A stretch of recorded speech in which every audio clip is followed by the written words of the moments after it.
Okay. He's never fought us. Not us united.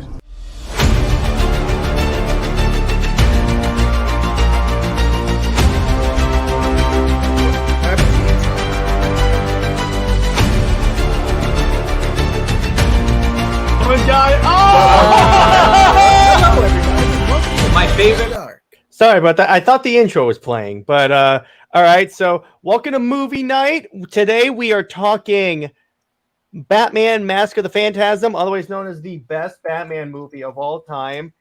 I got the boys. I got JJheat. I got Claudia Plays. Hopefully, Nick will show up whenever he gets home from the con. We got a guest. We actually have a couple of people that might show up. So let's get into it. So what's actually interesting is that when you boot up the movie now on HBO Max, it actually comes up with a thing that says "in loving memory of Kevin Conroy." Then it hits you again. Yep. And I'm like, oh no. Where did you see that? When you boot up like Mask of the Phantasm on HBO Max, it now shows up with that. Ah, damn, the feel. Long time no see, Lawrence. Hey, Lawrence. It's been a few minutes. But Yeah, exactly. It's been it's been a minute. So let me play your boys' intros. We got Taladia. All the hopes and dreams of Krypton live in you now. And we got JJheat. Not impressed. Yep, there you go. yeah, do you know what? I had a better one for him. What? The Space Jam, the original Space Jam, and he brings the heat. Yeah. Bow, bow. And here's one for Nick. I don't know how to put this, but I'm kind of a big deal. There you go. So Yeah, Yeah, you gotta love Nick, the anchor, man. Yeah, Nick. talking the movie. I love this movie, and for those of you that don't know, this is my first time watching the movie because I'm behind on a lot of nerd stuff. So There are going to be spoilers ahead, so if you have never seen or haven't seen Mask of the Phantasm, somehow, this is your chance to walk away. all right, 5, 4, 3, 2, 1. Okay, so now what's interesting is that I knew who the Phantasm was, their identity, because I read like DC Comics and I played the Lego game, so I knew it was Andre Beaumont. But the way they did it in such a way where you weren't sure if it was Andrea. So I like the way that they did that. Plus, when you think about it, it was a closet or is essentially an origin for the animated Batman. When he first returns to Gotham. Yeah, essentially. What do you think, Taladia? I think it was like the original. I just thought it was great. Mm-hmm. Yeah, and it's really cool seeing Kevin Conroy. Excuse me, Kevin Conroy voice Batman again. Particularly, it's kind of weird hearing that voice in this context now, but make this more positive. I like how again, I like how he first tries to dress as with the ski mask. It doesn't work because the criminals aren't afraid. And he goes, I gotta make them afraid of me immediately. I dug that. I thought that they did a really good job with that. And again, I like the Phantasm's face. What I'm wondering is how many like smoke bombs does she have attached to her belt? Because she keeps hitting that smoke screen like constantly. She's like, I'm out. I'm out. Well, she's hiding a bulkier frame in the Phantasm suit, so could be. So half of that is to keep the illusion. Mm-hmm. The illusion. But I also like how the Joker they play off about how when the Joker kills someone, he basically makes them laugh to death. Plus, Mark Hamill's the Joker, so it's awesome. It's awesome. Voice cast in this was fantastic. I also like that moment when Bruce Wayne goes to his parents and goes, "I didn't count on being happy. Is it okay if I don't be Batman and just pursue this?" Because when you think about it, yeah, go ahead. Mask of the Phantasm was a theatrical release. Really? And it flopped in the movie theater. And now it's known as like one of the best Batman movies of all time. Yep. Which makes you wonder what would have happened. It makes you wonder story-wise what would have happened if maybe Andrea had not left. Would he have eventually become Batman? they could have made it work potentially. It just depends on because imagine Bruce and Talia, but nowhere near as toxic. Yeah, it would have been a good version of Bruce and Talia. I also love he first shows up in the bat costume, and even Alfred's scared. Yes. Yes. I was like, yes, that is so good. I love that. Just the way they did that. All in all, really fantastic animated movie. It's one of the best, and it furthers my like assertion that I made on Taladia's show like 5 minutes ago that DC is untouched when it comes to animation. Untouched. Plus, here's the thing: we've had bad tie-ins to great shows. This is not one of those. Whatsoever, because it's obviously a tie-in to BTAS, but this one really does it really well. Technically, it's a prequel to BTAS, but to each their own. Technically, but you know what I'm talking about in terms of that. Yeah. So now I want to go around the panel, and we're going to talk, and we're going to essentially give our basic thoughts of the movie, our favorite characters, our favorite scenes, and so forth. I'll start with JJheat. Not gonna lie, Batman, start to finish. Yeah, it's just Batman. That's your point. And it's Conroy's Batman. Conroy Batman. Though Mark Hamill also stole the show at certain points. Mm-hmm. He was good. And fun fact, a lot of BTAS isn't actually inspired by Batman 89. Mm-hmm.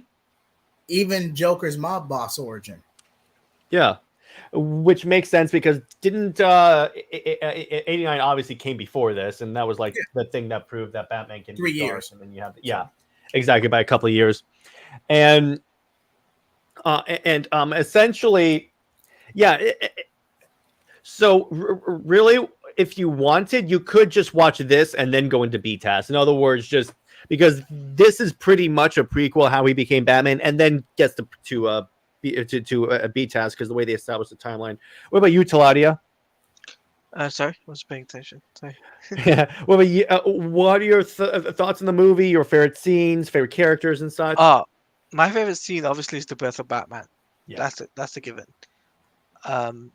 My favorite moment has to be the epic Joker laugh. Yeah. Mark Hamill and that Joker laugh. That Joker laugh at the end. It's haunting. It's haunting. So that's my favorite scene. I think my favorite moment is what has to be the part where Andrea saves Bruce. Yeah, I love that. Touchy feeling. Because it's kind of establishing that she's not all in all a villain. I mean, no, this was before. This was before she. Oh yeah. Mm-hmm. This was when Batman was getting chased. Oh yeah. Where she shows up all of a sudden out of nowhere and goes, "Get in the car." She essentially pulls the "Come with me if you want to live." Yeah. Kind of, but not really. So Harvey Dent played a solid role in this movie too. Oh yeah, that was Harvey Dent. No, it wasn't Harvey Dent. Actually, no, that wasn't, because it was a lawyer friend. It wasn't Harvey Dent. Huh. Wait, yeah. He even after this movie, he makes an appearance again in a later episode involving Harvey becoming Two-Face. It was okay, I confused them. Yeah, it's still a good movie though. You deserve that. You deserve that. You can throw the clips all you want. It's still a good movie. All right. I had to. So, but yeah, I definitely it felt like the thing about this movie first off that immediately was like obvious to me is that it felt like it fit in the universe, because I feel like a lot of movies that like tie into stuff doesn't feel like it fits in the source material. And not obviously it's because like it was made by the same people, but my point is that it felt like it was essentially a longer episode of BTAS. And 100% like hats off to them for being able to do that. Mm-hmm. So also what I wanted to talk about is really why this movie is so good at portraying Batman. Because really, when you think about it, a lot of people take their like, this is the definitive Batman movie, the best Batman movie. Now I want to talk about why that is. Why is it the best Batman movie to a lot of people? I'll start with JJheat. Can you repeat the question? Why is Mask of the Phantasm like? Why do you think this movie is hailed as the best Batman movie? Simple. You got the origin. You got the turmoil. You got This is the most conflicted Batman has been, second to his relationship with Selena Kyle. Second to that, in terms of the Batman dichotomy, this is arguably the most conflicted he's ever been during the story. It's just not even so much the duality of being Batman, just the fact that he has an opportunity to leave Batman and go another path, and how we know it doesn't work out well. We know this movie is more of a tragedy than it is a deconstruction, like what Tom King should have done. But that's besides the point. I kind of have to do this. Why did you say that name? Worth it. Yeah, it was worth it. I mean, he if you read the first half of his Batman run, it's pretty decent. But in terms of like Taladia, why do you think this movie is hailed so well, so highly? It's simply because of the story. Yeah, that's true. And it's like, because I think it's because when you see like this version of Batman is for somehow, because there are plenty of movies that try and link two stories together. Because when you think about it, this is combining like the Phantasm story. I know that wasn't the comics, but bear with me, with a Batman origin, and they link it so well together that it's essentially retconning done at its finest. It's essentially saying, okay, so this happened and this directly influenced Bruce, because when you see it, I think that if Andrea had not left, Bruce would not have become Batman. So essentially you could say that like he was always prepared to be Batman, but this was the final straw because he saw, I could be happy. I don't have to be a vigilante. Then this happened. He doesn't have that happiness anymore. And he's like, okay, I'll go do this now. Though I will give Mask of the Phantasm one critique. Shackleage, I know, but it did establish a precedent that Batman can't be happy. Like, there's a way to do it if you allow character progression to go instead of constantly defaulting back to the status quo. There's a way to go about it. You just need to be encouraged to do it. I forget how family friendly we are on your show, Jared, so I'll try to keep this clean. It's because here's the thing. I'm under the opinion that besides Catwoman, Batman can't be in a relationship with anyone because his first love is Gotham. He can't do anything that will distract him from his objective of securing Gotham. But I will say this, though. He would never break his no-killing rule. But with Talia, he would have had an entire empire to restructure and actually advocate for humanity more than just saving Gotham alone. Mm-hmm. He could have made being with Talia work. He would have had to get his hands dirty, but he could have made it work. It's toxic as all hell, but the resources are there. I feel like that if he was with Talia, he would kill like only as like a last resort, like what he does. Because Batman kills. There's no way around it. Batman does kill. Yes, I will take that position. Here we go. Someone in the comments is bound to get mad. Someone in the comments is bound to get mad. You know what? I really don't care. Before I go, because it's already like getting late here. Yeah. I was gonna say that you probably, I think that this movie kind of was also an inspiration for Batman 89. Yeah. Because Batman 89, if you remember, didn't have an origin, didn't exactly have the Batman origin. Yeah, it didn't have like, all the backstory of how his love interest and stuff like that. Mm-hmm. Okay. This did have a love interest. It can work as a de facto in I'm pissing off Lawrence right now with my opinions on Batman killing. Oh boy. He doesn't set out. He doesn't murder. But he will kill. Okay. Collateral damage, over escalation of the situation. Yeah, he doesn't murder. Absolutely not. I'm with you on that. That Batman will not murder. There's a difference between murder and killing. So before I go, yeah, what's up? I was gonna say, bring this up with you guys, is that I'm gonna promote this right now. Am I allowed to promote before I go? Yeah, go ahead. I've got on my channel, guys. I've got we've just done Comically Daytime on my channel, but next stream will be the Game Awards with Nick. So you guys want to see that? And and long time no see, Bruce Wayne. Yes, Batman. Yes, and we'll have the Batman on my show next stream on the Comics League Daytime. So the Batman hit me up on DMs and we'll arrange that. And yeah, guys, make sure you like, subscribe to this YouTube page, which is Comics League Comics League, and make sure you check out the website comicsleague.com. Yes, we have a website. We have an official website, so hopefully he'll update it and he'll have me and JJheat on that. I probably should. I'll do that. You, JJheat, Nick, and everything. I need to do that. Yeah. So that being said, I've been Taladia Place. Stay safe. Bye. Yeah. So another thing I want to talk about Mask of the Phantasm is, why do you think up until recently the Phantasm was never brought into the comics? I honestly don't have an answer for that, because there was a lot of story material you could have done with Bowman, but a lot of it was directly connected to an early era with Bruce before he fully commits to being Batman. So other than flashback storylines, there's not really too much you could do. I mean, Tom King is addressing that kind of, because to an extent, but I hate to cut you off. To an extent, but most of that was in his his pity, and I'm not okay. Here's the difference between what Tom Son of Kal-El and Tom King's Batman run. We know how Tom Taylor is, so Son of Kal-El, that 6-issue mini, that's more so out of pity. Mm-hmm. Whereas Tom King blatantly screwed up. Like, first of all, you pulled a Ryan Johnson and trolled the entire fan base with the Batcat when there was narratively no reason for it.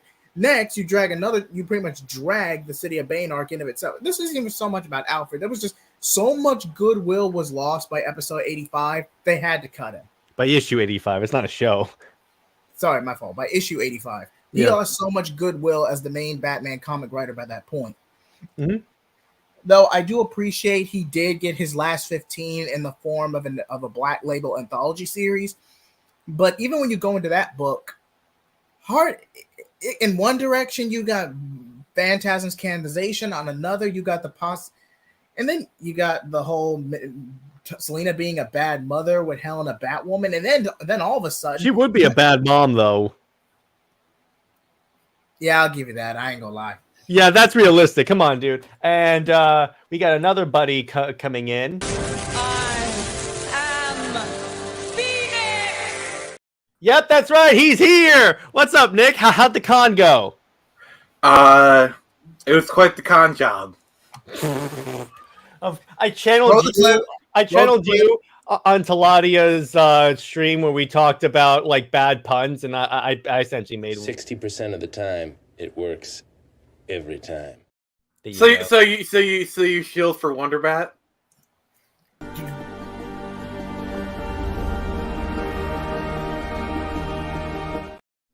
Can we just acknowledge that's a new record? I wasn't even in the stream for 30 seconds and I brought up Wonderbat. Can we? What's so funny? I'm gonna tell you that. That clip is important for a very specific reason. I'll tell you off stream. But so Nick, seriously, tell us how the con go before I get your thoughts on Phantasm. It went really well. Sold about 28 comics. People. It was kind of meant. It was going to be a slow one anyway because it's December and most people are focusing on Christmas. So I think for what it was, with it being so close to Christmas, I think I did pretty well. I got this. That is pretty cool. Thank you. Oh, I got because I was at my LCS and I was in the dollar bin. I picked up an issue of Chuck Dixon's Nightwing. Oh, so you're a man of culture as well. I am a man of culture, and we have a clone of JJheat. Send in the clone! It's JJheatception. Oh no! Now there's two of them. Yeah, there's two. No, we say no. There's two Nicks. That's what we say. But anyway, so Nick, your thoughts on too many Nicks. Your thoughts on Mask of the Phantasm, like your favorite parts, favorite characters, and so forth, and why do you think this is hailed as the best Batman movie? This movie is better than anything Snyder has produced, and you can't hate me for that. You can't. This is the one movie where you gotta acknowledge. Okay, I can respect that opinion. You may not agree with it because they have the support of the studio too. Like you don't have to agree with it, but you can at least respect the opinion. Oh, Moses, smell the roses. No, like I'm serious. This is literally the best Batman film ever. But why? Tell me why. Because it is the one that respects the source material more than any other film. And it has emotions and it has the heart. And just the performances are amazing. JJheat, could you mute yourself? The background music is... Here, I got you. That should be it. There you go. I'm sorry. It was kind of starting to give me a little bit of a headache. It's all good. But if JJheat needs to speak, bring it back on. Yeah, hold on. But anyways, so yeah, I agree with you. It was very close to it, and plus, it's one of those tie-in movies because you know how sometimes tie-in movies don't do well in terms of like respecting the story. I get it's because the same people made it too that made the show, so that's why it's like it feels like a longer episode of BTAS when you think about it. Also, I have a fun piece of trivia for you. Go ahead. So the name of Bruce's love, Andrea Beaumont, is actually the name of the voice director for the show. Oh yeah. So I don't know if he said that already, but like that's one of my favorite like little pieces of trivia. Mm-hmm. I really like. I love kind of like my favorite scene in this movie is when he's at the grave and he's trying to bargain with his parents. Yeah, and it's like I didn't expect to fall in love, and then like he sees on like I feel to be happy. Honestly, I feel like Andrea is probably if I had to actually ship, okay. If I had to do an actual, like, what I think is Bruce's one true love, I'm a Phantasm. Like, I'm sorry. Ooh. Like, so what you're saying is not Wonder Woman. I'll take it. Well, it's either Phantasm or Bat. But like, I feel like Andrea understands him on a level that no one else does. Like, Catwoman comes close. She does come close. Oh boy, we have spam. I agree with you on that. Let me put it this way. With me, because remember, that was my first time watching the movie, so I didn't even know that much about who the Phantasm was. But, I mean, I knew that she was going to end up being Phantasm because I'm familiar with DC Comics lore and everything. I played the Lego game, so I knew more or less how this was going to go. But of the I would say Catwoman, and I 100% agree with you. As weird as that feels to sound, that yes, those two are the best to pair with Batman if he were to get into a relationship with someone. Also, did you know that she shows up in the episode epilogue for Justice League Unlimited? Oh yeah, I saw that. Yeah, like that is such a that was such a cool kind of like deep little cut that Amanda Waller hired the Phantasm to kill Terry's parents, but she refused to do it. I thought like that was a nice little kind of Easter egg to kind of put in there. Because remember, the Joker, or like a criminal, I forget who it was, killed her father. So of course she would be a little more hesitant to putting someone else through that. Also, I will say, I do feel like the plot of this film is definitely influenced by Batman 1989. Yeah, because the Joker in Batman 89 was, I mean, Joker's been a gangster in other films. Don't be wrong, but like Suicide Squad. But like, if you notice, the Joker is actually in this film wears a very Batman 1989-esque getup. Yeah, like the wide brim hat and whatnot. So I feel like they're definitely kind of bringing the Jack Nicholson version into this. You want to get nuts? Come on, let's get nuts. Pistachio or almond? Pistachios. I'm not an almond guy. But so let me. So all right, let's get nuts then. Yeah, let's get nuts then. So yeah, I agree with you. It's definitely my favorite Batman animated movie, and honestly, it is up there with like my favorite Batman movies of all time. Honestly, it is up there because here's the thing: I don't count BVS as a Batman movie because guess what? It's really a Man of Steel. It's really a Superman movie. Or let me put it this way: of the Bat solo movies, it's Mask of the Phantasm is my favorite. Or even if we're just gonna say live action depictions, like like in a movie sense, where Batman is in a movie, I think this is the best. Like, you want to just take out all the qualifiers. Yeah, but and again, this cements to me one of the reasons why I love DC significantly more than Marvel is because Marvel animation doesn't even hold a tiny candle to anything DC does.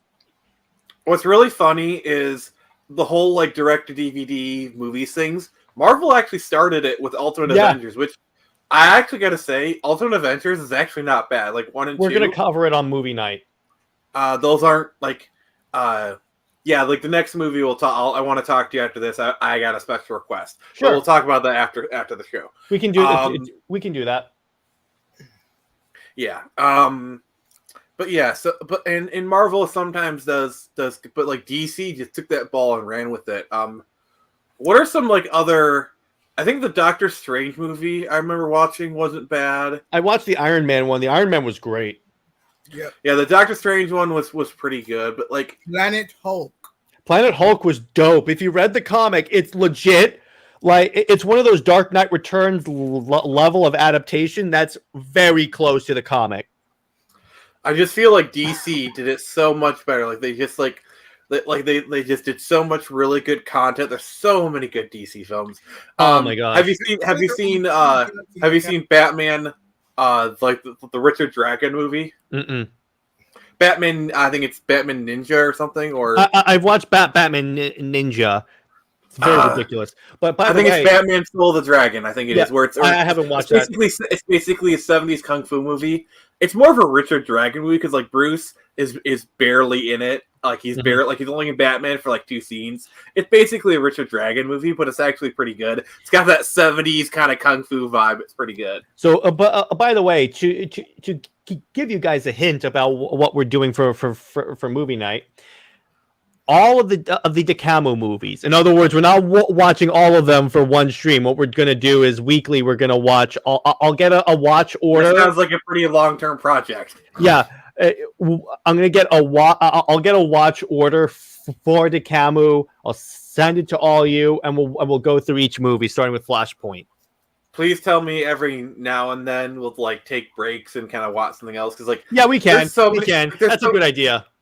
There's so many other films I want to cover. Like I'd love to do the Raimi trilogy of Spider-Man movies. Here's what we'll do. Every other episode of Movie Night is going to be a DeCamo, and then so in others we'll alternate DeCamo, something else, DeCamo, something else, and we'll keep going. Okay, that sounds completely fair. Starting with Flashpoint, because it's going to get really boring if it was me, Barry. It was me, Barry. But anyway, back to the movie.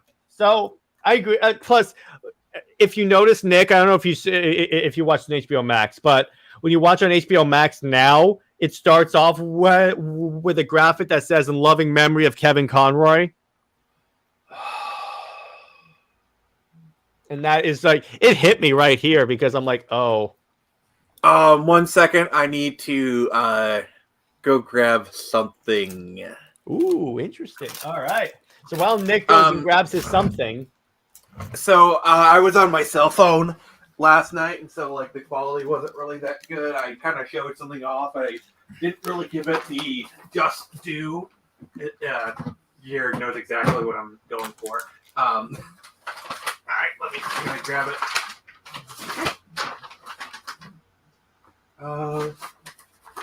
Actually,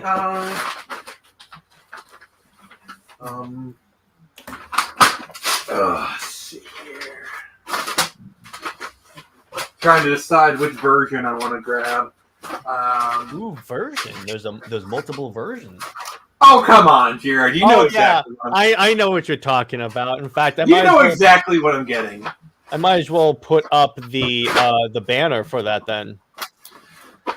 Yes. We're taking a brief break from talking Mask of the Phantasm. Okay. Show us.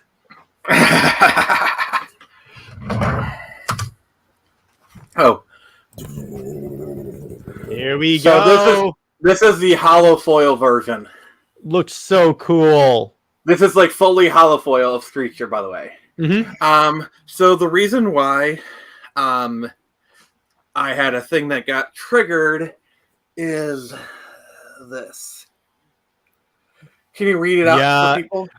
Yeah, this book is dedicated to the memory of the Dark Knight himself, Kevin Conroy, whose character inspired this very book, R.I.P. Yep. Yeah, basically, when he had passed, I hadn't gone to print yet, so I kind of quickly added that in as a tribute because, to be fully honest, it was only right because this book is heavily inspired by Batman the Animated Series, and it just felt right. It just felt like the right thing to do, because sorry, it's all good. I miss the guy. We all do. So, all right. So here's the book. Awesome. Yeah, it's better than cell phone, but you can kind of take a look at that, brother. Nice. So yep. This is the hollow foil version. I'm kind of. Yep, it's fully hollow foil. So yeah. You have can the actually approval of Bruce Wayne himself. Okay. So it actually still is available on Indiegogo. Yeah, go ahead. Like just the regular version. I'm digging up the link so you can kind of. Yeah, go ahead. Put it in there. I feel like So it won't be. By the way, we're over $2,000 raised for Screecher. Dope. Actually, you know what, Nick? I'm gonna give you this first. I don't know how to put this, but I'm kind of a big deal. And Nick, this is for you, brother.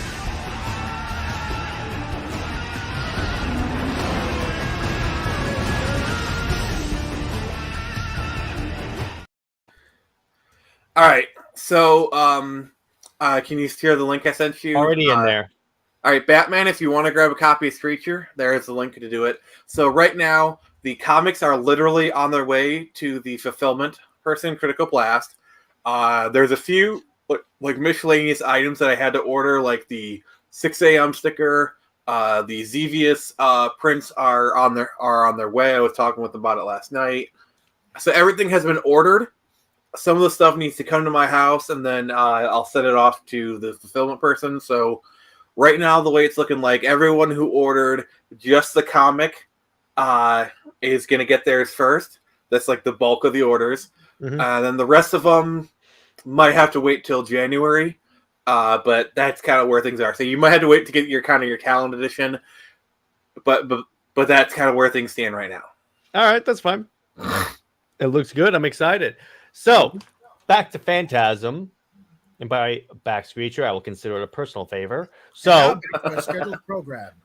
No, back. Yeah, JJheat, you grabbed a copy, didn't you? I think you did. Yeah. Mm-hmm. So yeah, you'll anyone who ordered just the physical version will probably have it before Christmas. Awesome. So that's the hope. I also want to say this. All right. Back to Phantasm is that I think part of the reason why it was popular is because it was tied to the show. Mm-hmm. Let's face it, because you had the hugely popular show and then Mask of the Phantasm. And really, when you think about it, Nick, in terms of viewing order, I would watch this first and then watch the show because it provides the perfect origin for Batman and the perfect context for his whole origin. Speaking of origin, I love when he first puts on the mask. You see Alfred go Alfred's actually scared and whatnot. Yeah, that was so that's my favorite part of the movie is when he just comes out and even Alfred's because that pays off to the previous scene where Batman goes, they're not scared of me, they have to be scared of me. Yeah. Also, I love the way the scenes play out where Andrea fully leaves him and that's what gives him the motivation to become Batman. It's kind of it's breakup energy. It's because Nick, I don't think he would have been Batman if Andrea had not left him. Counterpoint. To me that's pretty heavily implied because he was willing to give up the whole thing. Please, mother and father, I need to know it's okay if I'm happy. I think if Andrea had stayed, he wouldn't have done it. I don't think that's even an interpretation. I think that's pretty much it's very clearly said in the film that that's what would have happened. You know. Yeah. To me, it's not up for debate. It's not even up for interpretation. You know, but JJheat other people will can have their debate it. opinions. You know, JJheat will debate it. Well, yeah. I mean, JJheat always brings the heat. So if I can't take JJheat, you get out of the stream. By the way, that's your new catchphrase. Can you smell what JJheat's cooking? If you can't take the JJheat, get out of the stream. That works. We'll try it, see where it goes. But I will say that this. as your intro, by the way. Whatever. I will say this though. Batman, okay, if we're not factoring the no killing rule and just say that Bruce would never kill unless it's a pure last resort. Okay, this is gonna get a little filthy, but he does kill pussy. Nick. But again, he wouldn't murder, he does kill. He slays. I'll give you that. But yes, Nick, let me ask you this. Do you agree with me? He wouldn't murder. He's like, oh my god. Yeah. So Nick, hey Tavia, what's up, dude? What'd you think of Mask of the Phantasm? And by the way, so Nick, do you agree with me that Batman doesn't murder, but he's not against killing? You can't be a superhero. You can't do what he does and be totally averse to killing someone in the last resort. It would depend. I mean, well, first and foremost, it depends on the interpretation. Yeah, it's true. I don't know, because even in the comics, you know, sometimes it's like Batman has like this deathly fear of guns, and then then he's okay with guns, or sometimes like he doesn't like guns, but then because I remember reading this comic where Batman is teaching Dick Grayson how to use guns, and it's the whole just because we hate guns doesn't mean we can't understand, which is fair, you know, but still it's kind of weird. Remember, he's a vigilante. Yeah, you can't be a good one and be totally averse to killing under any circumstances. I mean, sometimes you just gotta drop a gangster into a vat of chemicals after telling him who you are. Sometimes you just have to get rid of a bomb. And yes, we will at some point talk about the 1966 Batman movie. Batman. That'll be the intro. The stream will start, and it's us going na na na na na na na. Yeah. But I will say this though. I will say this. The only way I would see Bruce and Talia ever working is if he completely restructures and reforms the League of Assassins into a more humanitarian group. Kill scumbags when it's absolutely necessary, when there's no other choice, but go a more philanthropist, political envoy type thing. Guys. What? April 1st, 2023 is on a Saturday. We're covering Justice League for April Fool's Day. It's confirmed. We're covering on April Fool's Day. I mean, come on. It's the perfect, literally April Fool's Day is on a Saturday. And if we're, you know what we'll do on that time? We'll recover the Snyder Cut. April Fool's. No, we're going to review Justice League, and we're going to do it, straight, and we're going to actually, give it praises for this, April Fool's Day. Come on. I don't think I'll be able to do it. There's a limit to even my April Fool's ability. We're going to be as charitable as possible. No. For April Fool's, on stream, Jared has to find 10 ways Wonder Bat could work.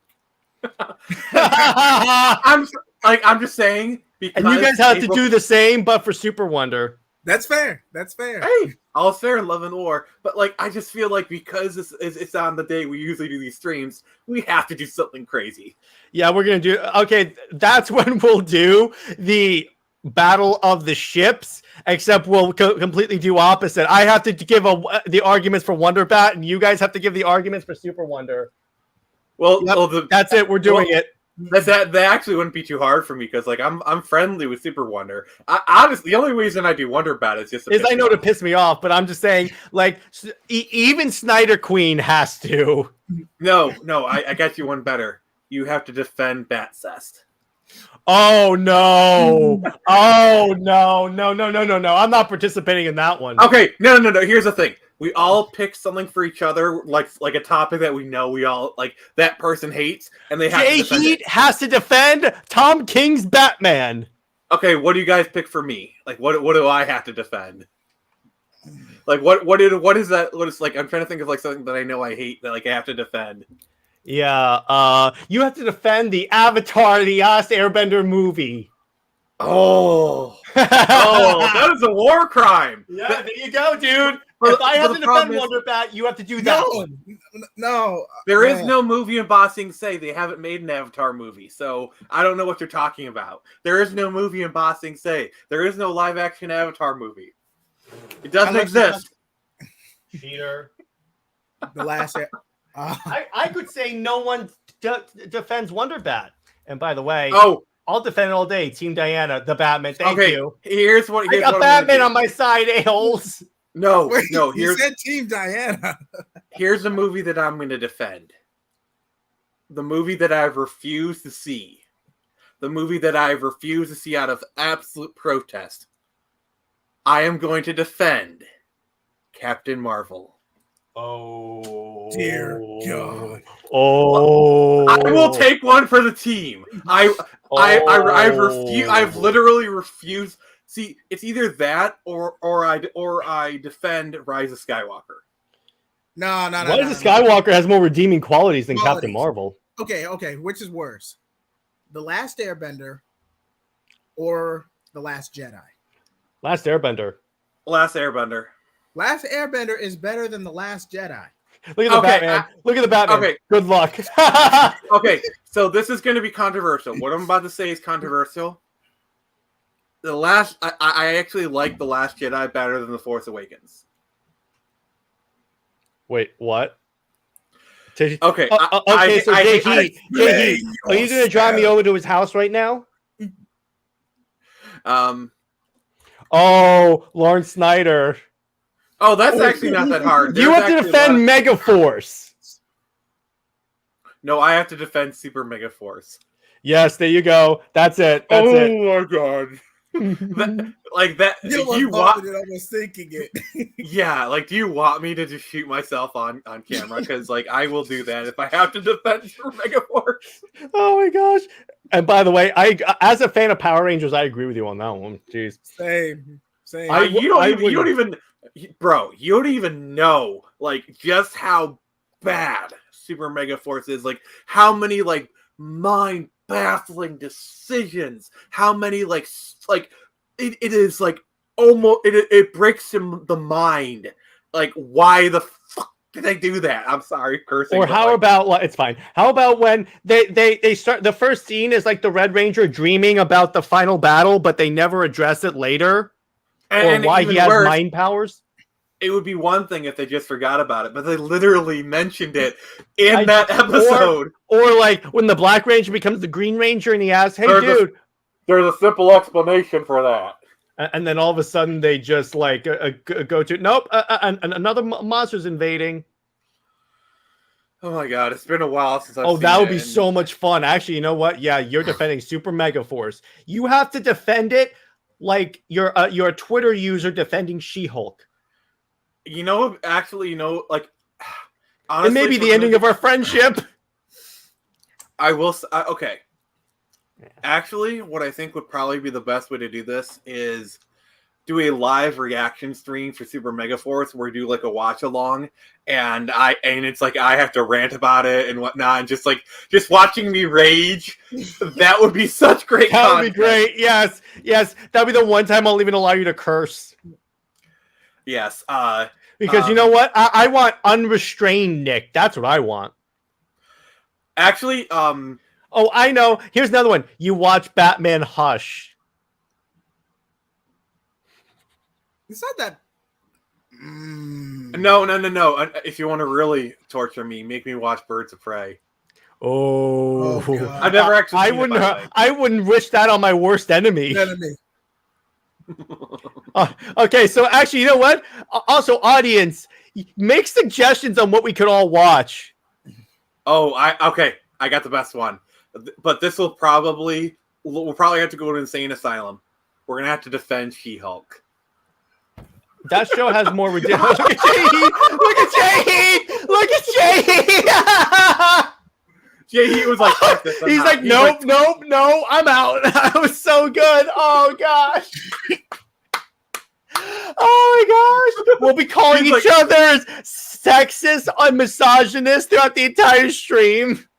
We're gonna have to tie JJheat to the chair and like put toothpicks on his eyebrow on his eyes. We'll Clockwork Orange him.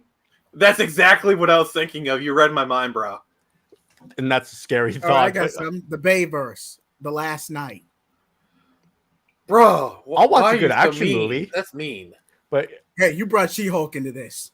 what could be another bad? I know we're supremely off topic, but this is so much fun. Oh, by the way, yeah, you know what? I'll do it.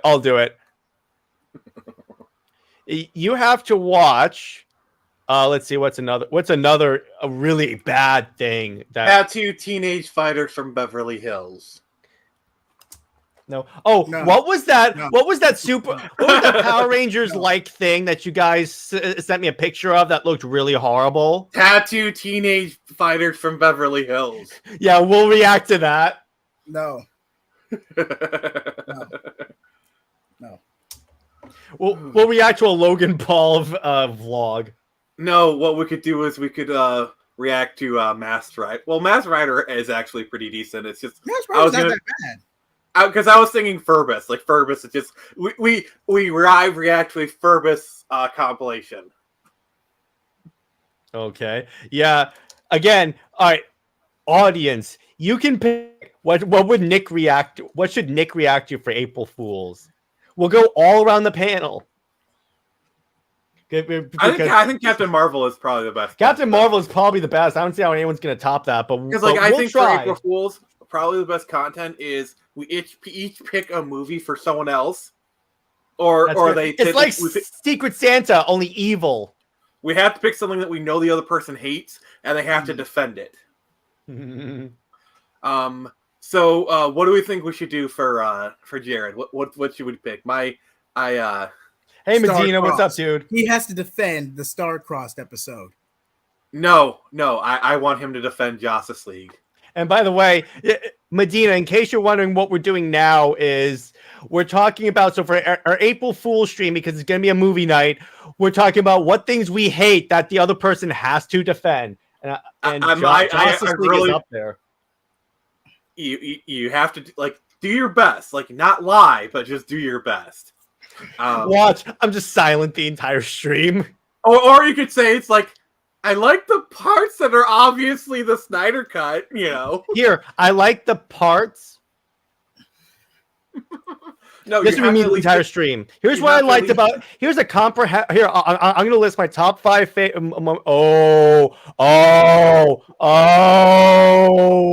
You Oh. madman! Batman Okay. and Robin. No. I'm sorry, Batman and Robin is so bad it's good. I'm sorry. All right, but Superman No. 4, the best for peace. No. Okay, JJheat has to defend Mortal Kombat Annihilation.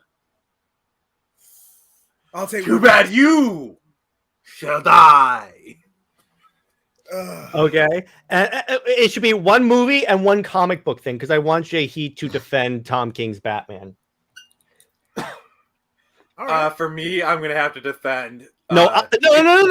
We're picking it.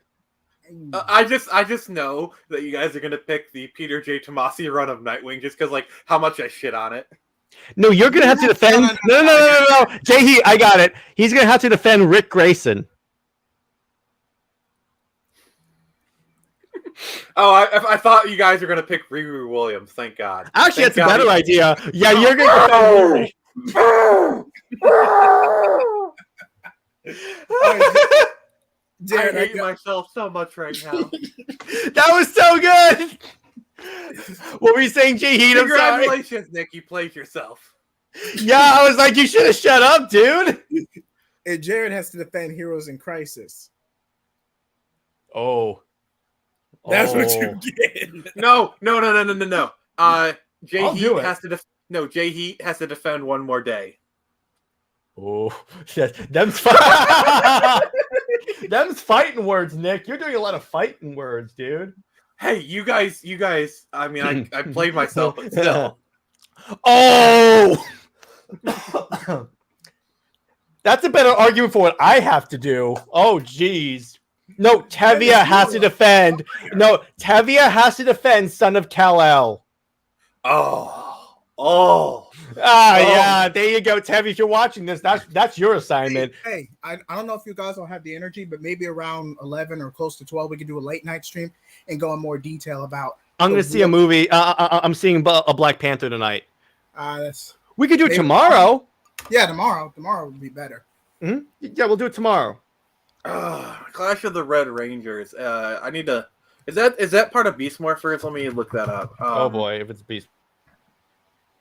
Well, Beast Morphers is actually good. So Beast Morphers is not that bad. Especially, wait. Does everyone know the Vengeance and the Vengeance reveal at the very end? I don't care. Go ahead. Nick, do you know about Vengeance? Oh yeah, RPM and whatnot. Actually, Lawrence, I've actually seen Clash of the Red Rangers. It's actually not too bad. Fun fact. Well, yeah. But fun fact, there's actually a couple of factoids about that.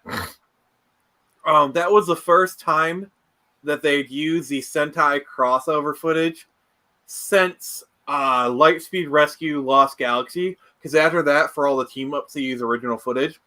Also, Eka Darville went uncredited, like under a pseudonym, to voice the role because during the Disney era, Power Rangers became a union show, but when Saban bought it back, it became a non-union show. So that is because if you watch the episode, the voice is very clearly Eka Darville's, which is RPM Opera Series Red. Oh, and Medina has another. Sorry, it's just like it's so weird. It's like wow, I didn't know Nick knew so much crap about Power Rangers. You have to defend Raylo. Even he's getting up now.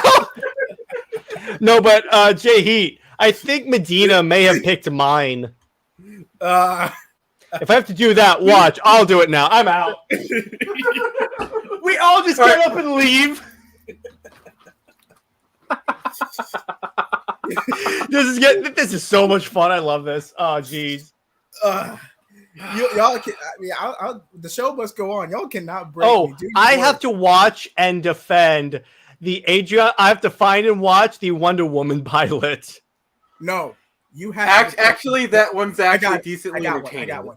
You have to defend 1984. Oh.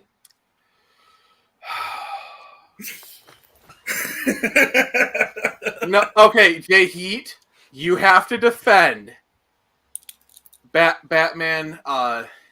You have to defend Batcest.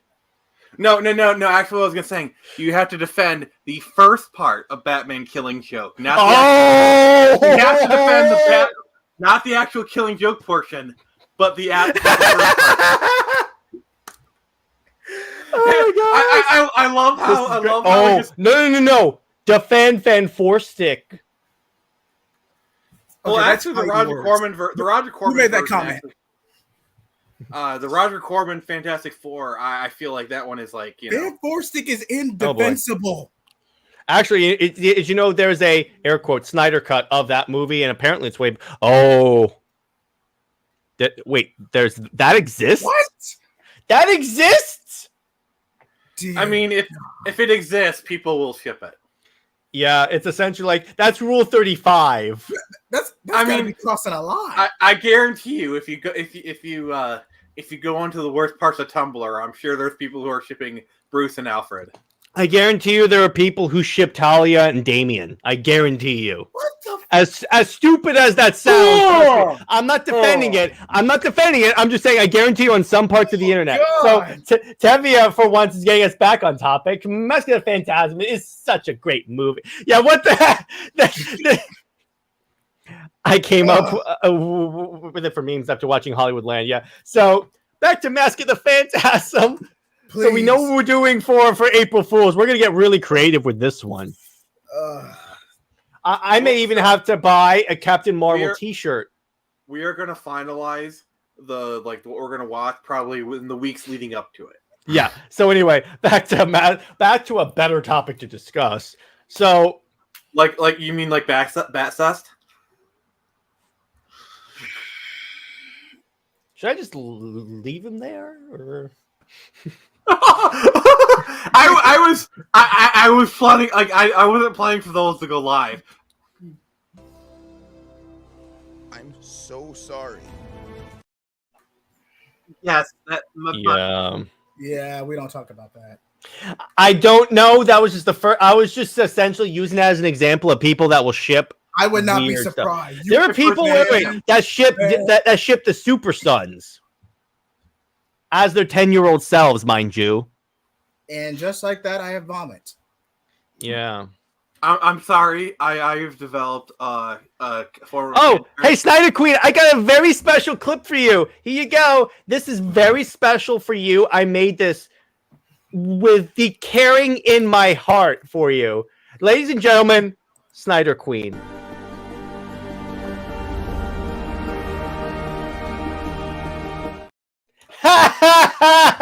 Worth it! Worth it! Worth it! I made that specifically for her. That may be her new intro. You do realize what you brought on yourself, right? Now I have puke in my mouth. Oh, by the way, Snyder Queen, real quick while we have you here, we're doing on April Fools, since it's Saturday, we're going to do a debate stream where I have to defend Wonder Bat. And then also, I think Snyder Queen should defend. You have to defend Super Wonder, even if it's just in the chat. You have to defend Super Wonder. Yes, to defend Wonder Woman 1984. Oh yeah, look at Batman. No, cue the Darth Vader meme. We need to get a clip of that. The Batman. I'll get a clip of that. The Batman has to defend Batman and Robin. He has to tell us why it is. Oh, and Tevia, you have to defend the decision to age up John Kent. Man, you might just put that poor kid in a coma. I'd rather defend. Well, actually, no. That's not bad. That's not no, bad. But here's the thing, though. We get to pick it. You have no say in this. Just like I am. Let me put it this way. With Nick, I'm going to have to defend also Justice League. So you know what? You're defending Super Wonder. Or Bendis Superman. Also, I'm defending... so what am I defending? Captain Marvel. You're Captain Marvel, and in terms of comics, you're going to defend. You're going to defend. All right, you ready? I got one. Norman Osborn and Gwen Stacy.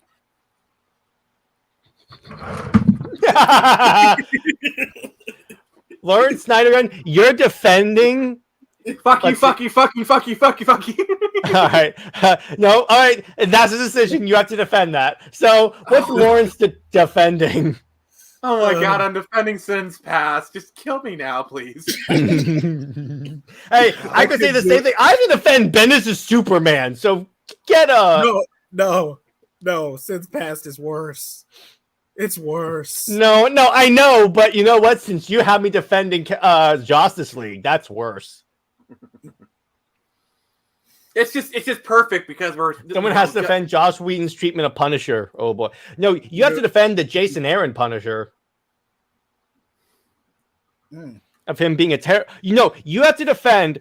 See, actually, no, this won't be easy. You have to defend Captain America. There's too many bad. The first Hail Hydra. Hydra, Captain America. Yeah. What JJheat? Captain America, Hail Hydra. Yeah. Steve-O. You have to defend Steve-O. You know what's kind of funny? I consider it an Elseworld story, and I like the story itself, so that actually won't work. That's when they made Captain America Hydra Agent Medina. So, okay, you're defending Super Wonder. That's it. You have to defend Super Wonder without vomiting. Even if it's in a tweet that I'll read on air. Well, you know how you'll know. So we're not asking you to appear on the show. We're just asking it to be in text form. It can be in text format. You can copy and paste it to the chat or as a tweet. That's totally fine. And I don't know why these spots keep showing up. You know what would actually be pretty funny? What? What if you did it in like a text to speech format? Oh, I have to defend the Halo show. Okay, that ain't too bad. That ain't too bad. No, I have to defend the sex scene.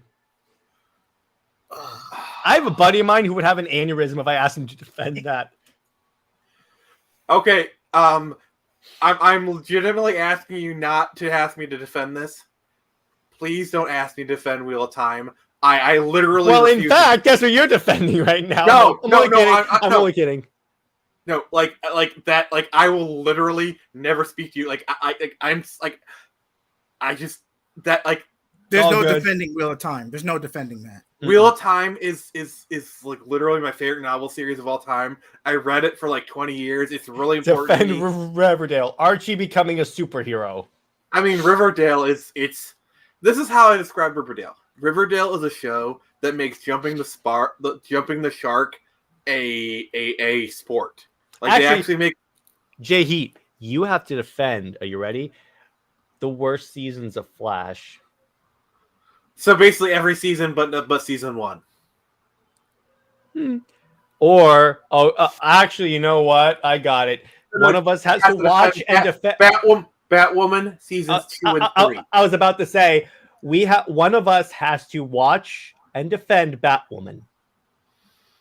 I nominate Jared. Which one? There's 2 of us. I nominate White Jared. Starship Troopers was good.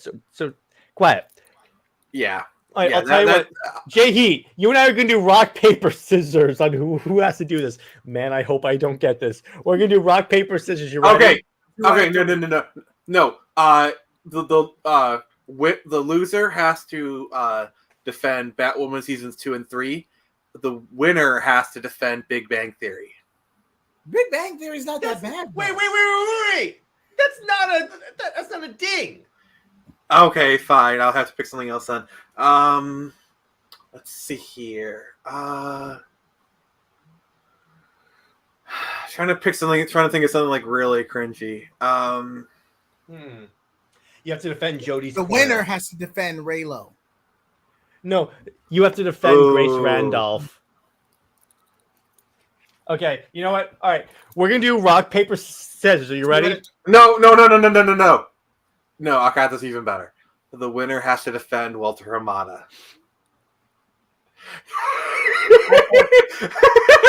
So Nick, you know how your thing is that if I make you defend Wheel of Time, you're not going to talk to me again. If I have to defend Walter Hamada, I will never talk to you again. You will get no promotion for Screecher on your book. I will tell people not to buy Screecher. Wow. And yes, she did, and it's actually really cool. Once again, JJheat, your comic thing is you have to defend Tom King's Batman. Winner has to defend. And you have to make me believe that you're a Tom King fan.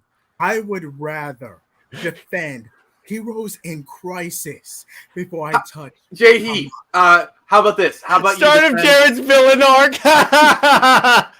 JJheat. Instead, you have to defend Amber Heard. But that's not bad. I'm just defending a sack of turd. That's nothing. All right. So in terms of Nick, you have to defend Captain Marvel. You have to watch, and you have to make me believe that you're in love with Brie Larson. You have to be convincing. You have to convince me that you are a Brie Larson stan. And then by the way, no. By Tevia, that's my comics thing. I have to defend Bendis' Superman. But in Tevia, you have to defend either in text or on the stream. You have to defend the decision to age up John Kent. Jared, you have to. Oh no! Oh no! All right, the Queen's wrong. You got. I'm sorry, Snyder. I must strip you of your crown. You're no longer worthy. We're doing a coup now. Jared, you have to defend Jodie Whittaker, Doctor Who. I don't watch Doctor Who. Oh, Jared, you have to defend the Timeless Child. And I don't watch Doctor Who. Like it is the best episode ever, dude, and it is the most important episode to the canon. Nick, have mercy. I have no attachment to Doctor Who, so it wouldn't be convincing. I will never defend. No, you have to do that. That's your thing. Jared, please Please beseech me when I tell you this. Do not watch that season. I'm not a Doctor Who fan, He's so out of his mind. Chris, there's a reason why. What's the worst Snyder movie, by the there's a way? reason why they had to bring back Russell T Davies. And by the way, yeah, you have to defend Sucker Punch, which is not a bad movie. No, I'm talking to Lawrence. He has to defend because I think that's not a movie he likes the least. Oh, I don't hate Sucker Punch. The worst Snyder movie? You mean each of them? Every one of them? Which is the franchise you guys love the most? DC. Oh, Army of the Dead. Okay, you have to defend Army of the Dead. And as an April Fool's joke, maybe, but yes, it would cause your head. That's what we're talking about. And yes, Sucker Punch is great. Thank you, Snyder Queen. You kind of gained a little more clout. So if we have to defend bad video games, what do we nominate for each other? Bad video games. Hey. Okay, no, that one's off limits. We could have a stream where Taladia has to bash Gotham Knights angrily. Oh, okay, I got it. Yeah, Avengers 2017. I'll take that one. That one actually has some merits to it because like the single player segments and like that portion is actually not that bad. I've never seen. It has to be stuff that we've seen before because that way it's more like. Oh, Dennis. No, Dennis. I have to defend 343's handling of Halo. Good luck. Good luck. I know.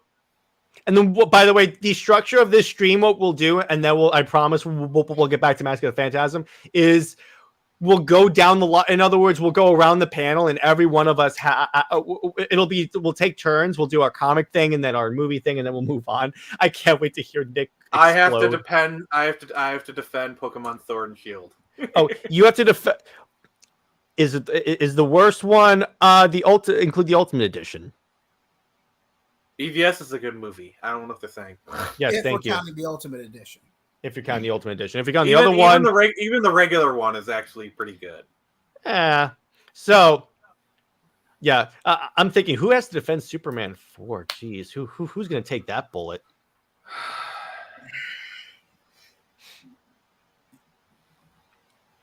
What's like the worst... Jared, look. Yeah.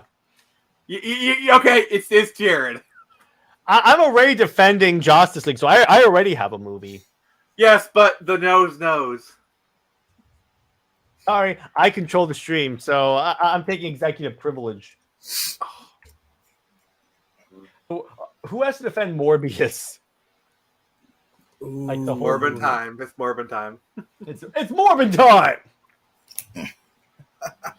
Can we just acknowledge for a moment that it was memed so hard that Sony actually re-released it in theaters? And by the way, if you ask me to defend Green Lantern, I will do that because I like that movie. Oh. Ooh, that. Oh, I'm not touching that with a 10-foot. I wouldn't wish that on anyone. Okay. You have to defend Orange is the New Black.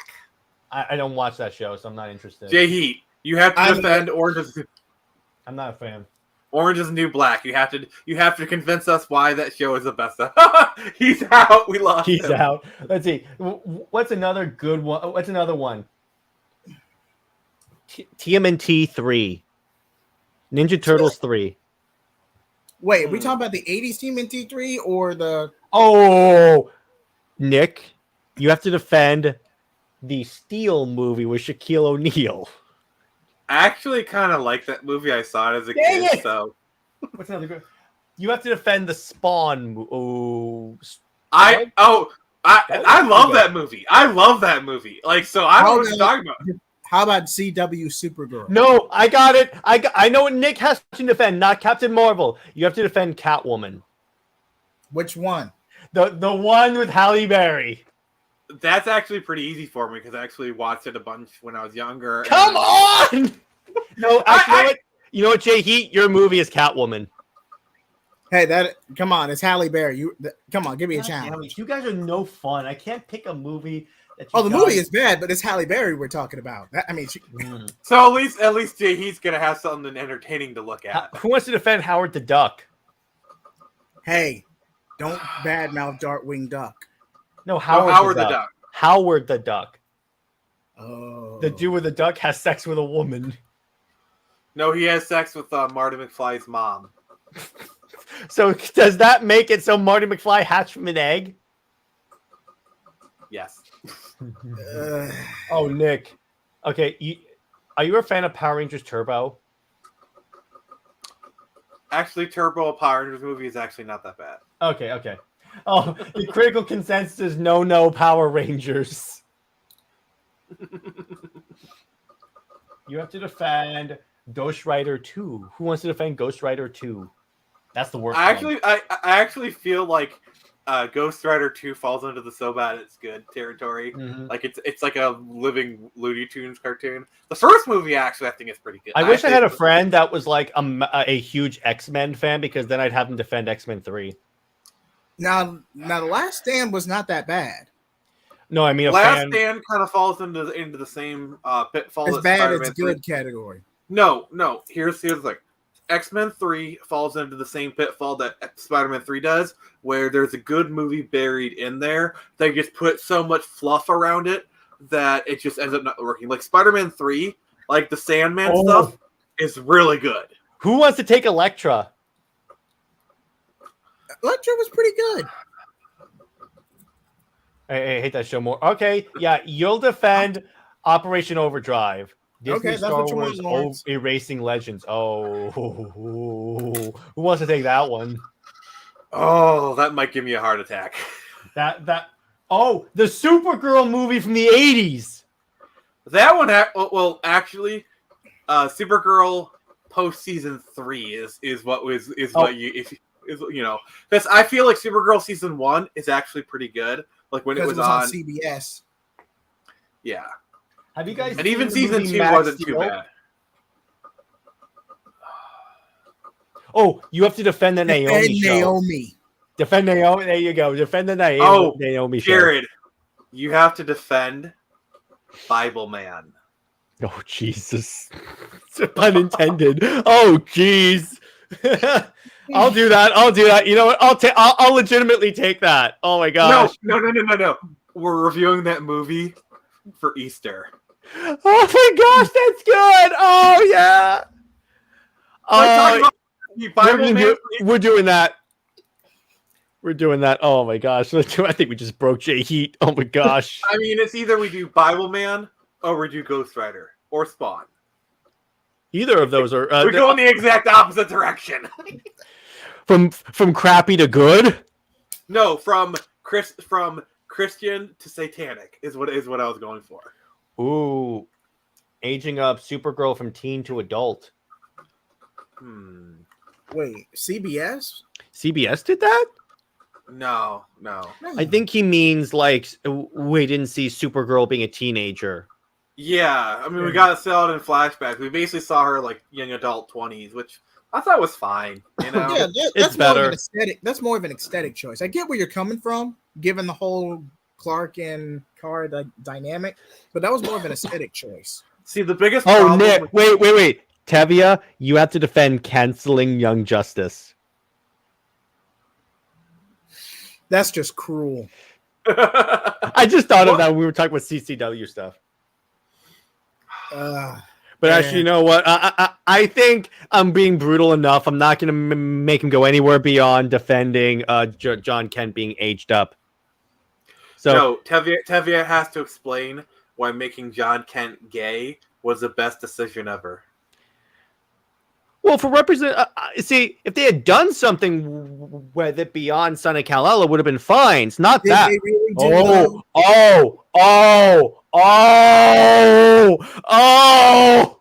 I really wish Taladia would. All right, you know what? We're gonna screen this on Taladia. He's gonna watch the trailer and tell us why he's the best.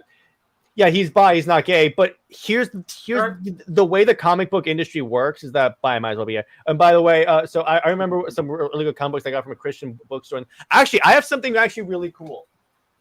So this is the Bible as a comic book.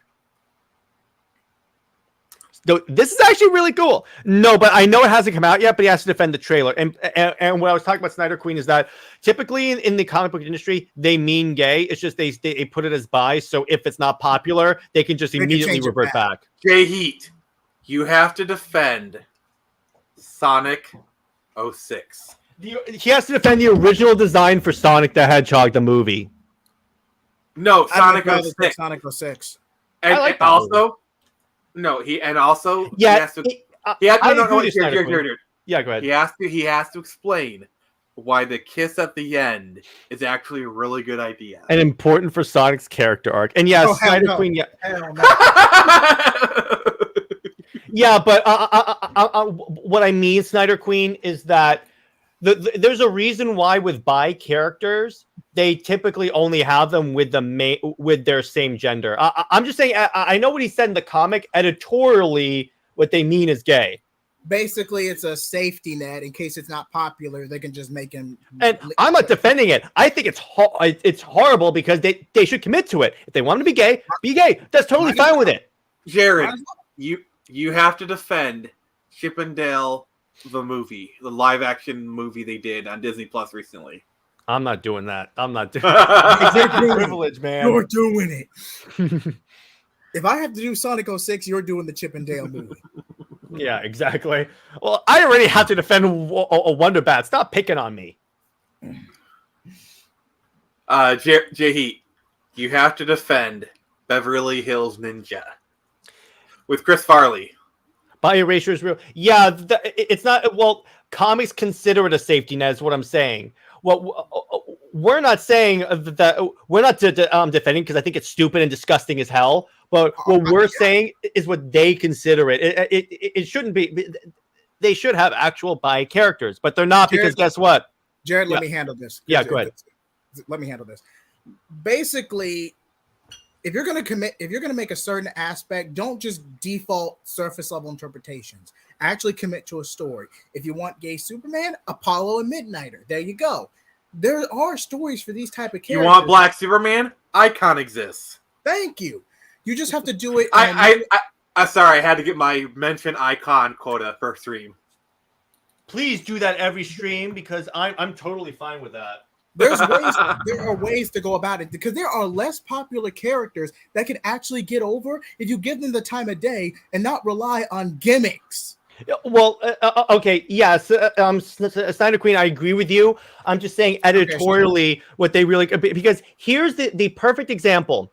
Explain to me. So Harley Quinn is bi. Explain to me why, even as she broke up with Poison Ivy, she's never been with a male again. I'm just saying what they consider it. I'm not saying what I consider it. I'm 100% not. No, this is all business. Let me be clear. Okay. I'm telling you what the industry considers it. I'm not saying what I consider it because you know what? I'm fine with all these sexual orientations having their representation. You know what? Have at it. So what? What do you mean? Case in point? I'm just saying. Let's kind of. But I'll add that. I agree with you. It is BS. Jared, leave it. Leave getting out of hand. Yeah, we're gonna leave it. Like in the interest of good disclosure, please let's just stop this. Snyder Queen, I love you. Jared, I love you, but both of you shut the F up. I'm just gonna say one more thing. I agree with you, Snyder Queen. I'm on your side on this. Just saying that. Jared, just saying that. Win this. Jared, shut the F up, please. Let's go talk. Yeah, because she's with the Joker. But okay, I'm not. We're moving on from that. Neither of you are wrong. Neither of you are right. We're all awesome here. Let's go back to shit talking each other, please. Okay, so it's to ease the tension.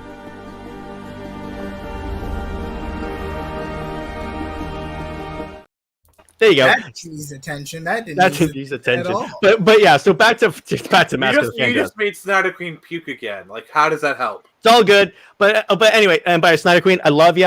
I'm glad you're back in the chat. We haven't seen you in a while. We missed you. Yeah, I'm sorry. I had to kind of put a kibosh. I appreciate it. Thank you. By the way, that's now going to be the intro for when Lawrence comes in the chat. So I guess you could say I was the peacemaker. Ooh. By the way, If you ask me to defend Peacemaker, I'm fine with that. That's one that I'm like, okay, I can see what they're doing. Peacemaker's okay. It wasn't horrible. That's what I'm gonna say. It wasn't my favorite. It wasn't as good as the Suicide Squad movie. JJheat, you have to defend Scooby-Doo 2: Monsters Unleashed. That's not that bad. What else? So anyway, going back to Mask of the Phantasm. So, actually, one more. Okay, Nick, you have to defend Nightwing and Barbara Gordon as a couple. That's easy. Yeah, I defend. Jared, me too for the most part. You have to defend Rings of Power. Oh, geez. How to read comics, like Ricky says, I'm a little like a child who wanted to know a conversation with no frame of reference. So what we're doing, so how to read comics, by the way, nice logo. What we're doing is that for our April Fools is going to fall on the day we normally stream. So what we're doing is that for April Fools, we all have to defend something we hate, both in comics we're just and having movies. fun. We're just having fun. We're just having fun. So, did anyone like Mask of the Phantasm? Yeah. All right. So let's actually, you know what? Let's go back and talk Mask of the Phantasm. I love this movie so much. I see why JJheat was like giving me hell for not watching it. Have you seen any of the other Batman the Animated Series movies, like Batman Sub-Zero or Mystery of the Batwoman? I haven't. Okay, you need to see Sub-Zero. It's really good. And then Mystery of the Batwoman is the weakest out of the lot. I will give him that. But it's still pretty decent. Okay, so the only big problem with Mystery of the Batwoman is it does have a little bit of a hint with like the bat cess thing.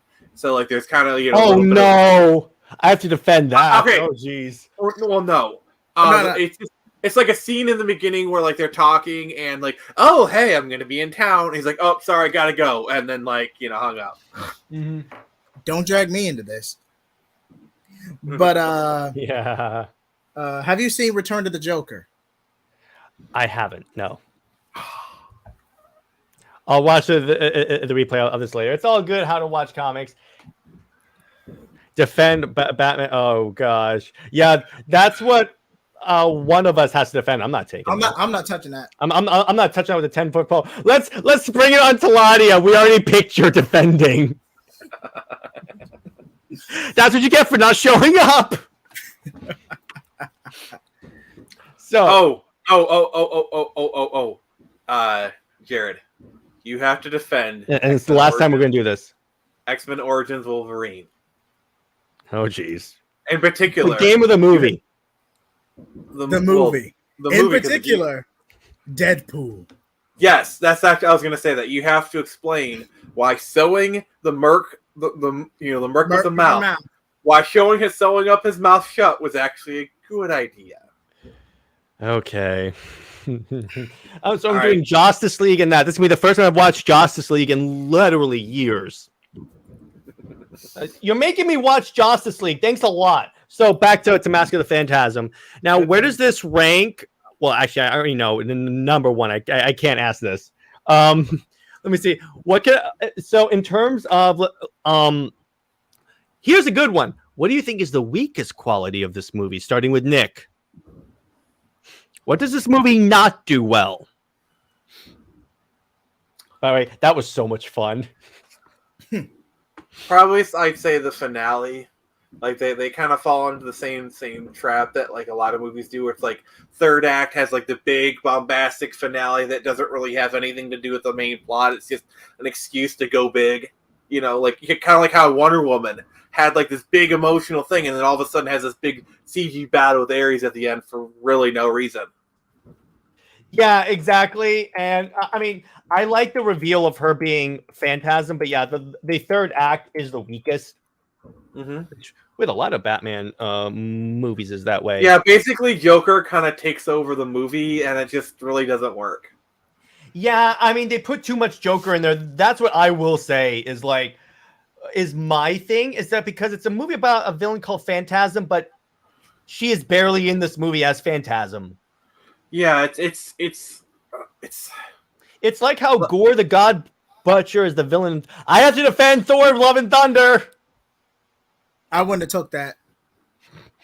But anyway, this is gonna be an inside joke until April Fools. But essentially, it's like how they have Thor the God Butcher as a villain, but then don't show him butchering any gods. I mean, he didn't have his magic cleaver. Yeah, exactly. Thor has his hammer. Gore has his cleaver. Actually, it was his sword. No, he's the god. No, you don't get the joke, do you? Oh yeah, God Butcher. I got it. He's a God Butcher. I never know with you, Nick, because you're always making bad puns. You're the bad pun guy of our group. That's all good. JJheat. What can I say? I'm a punny guy. Oh jeez. JJheat brings the heat. I bring the puns. You bring the stupidity. Yeah. Wait a minute. All right. By the way, well done. I prefer medium rare. Okay, so anyway, yeah. You won't let me have one moment, will you, Nick? I'll let you have two. How about that? Yeah, okay, well, whatever. So, JJheat, what do you think is the weakest part of this movie?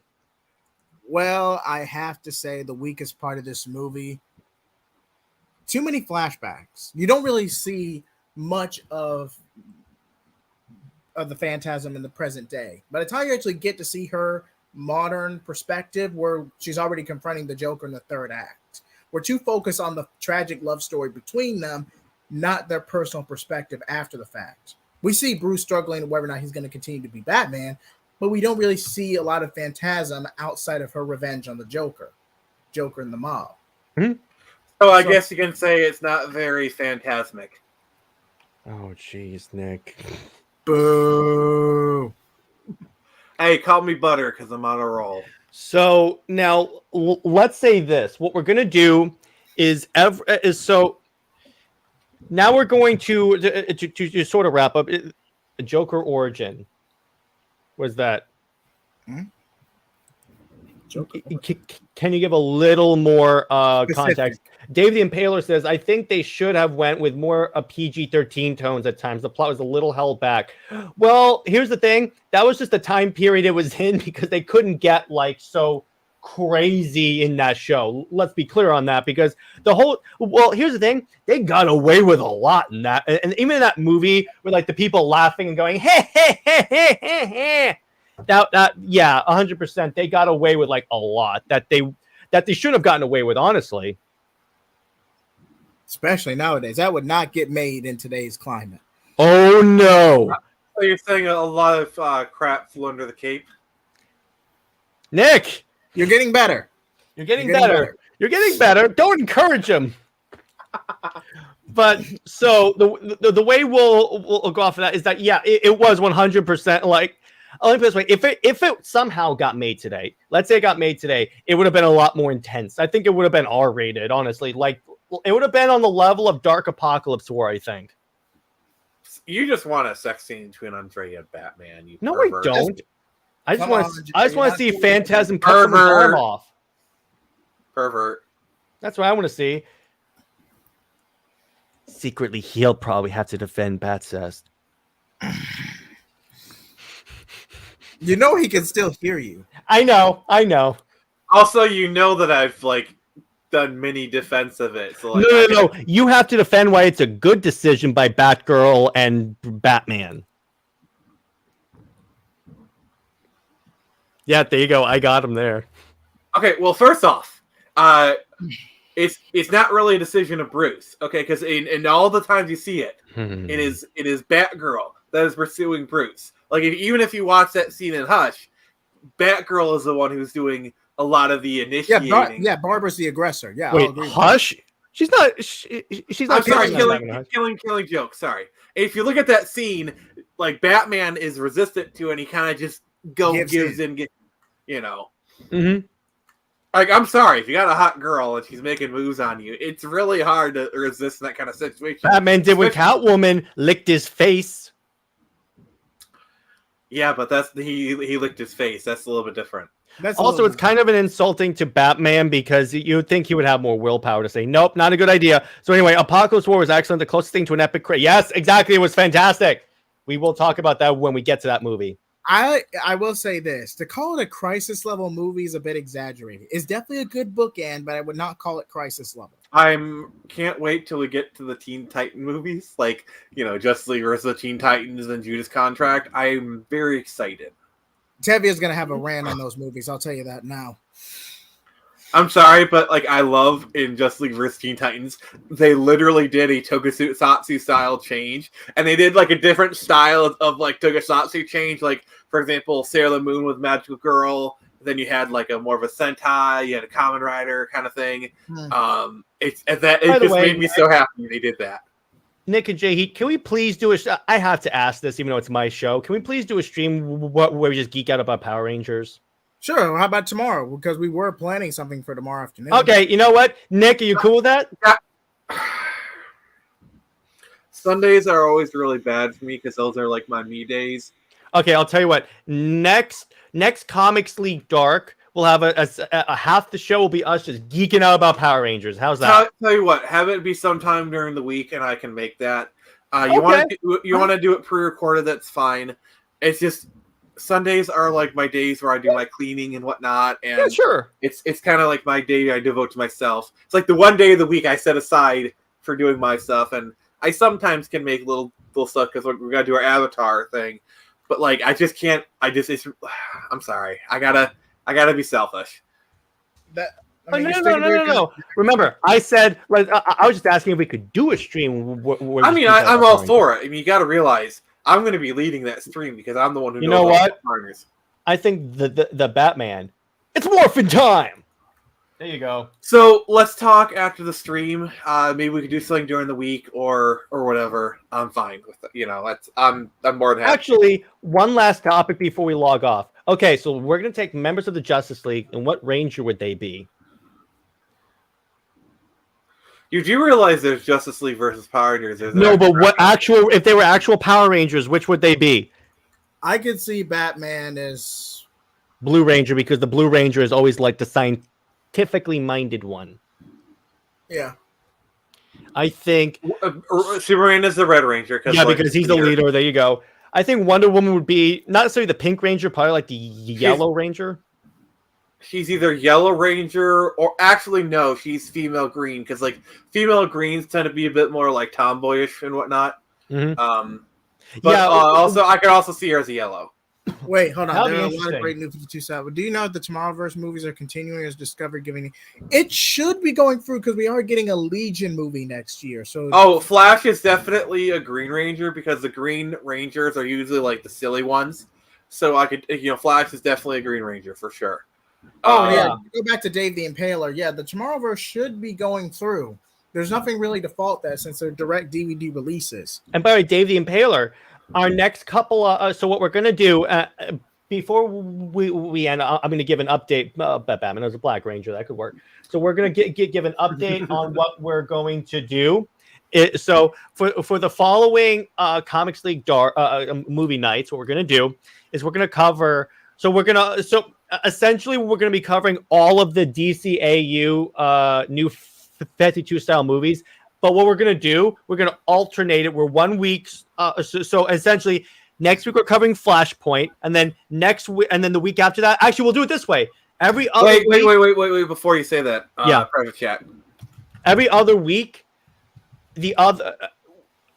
Okay, basically like this. 1 week we'll cover a DeCamu movie. 1 week we'll cover something else. Movie of either of your picking.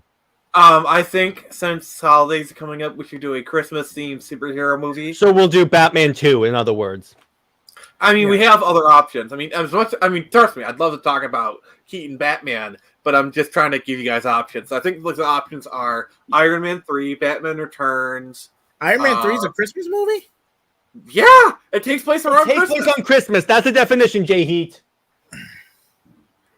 I did not think Iron Man 3 was...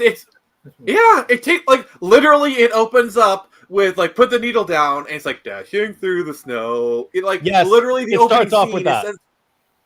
I haven't watched phase 2 in a while. So, and by the way, Tevia, if you want, we could even cover that. We might as well.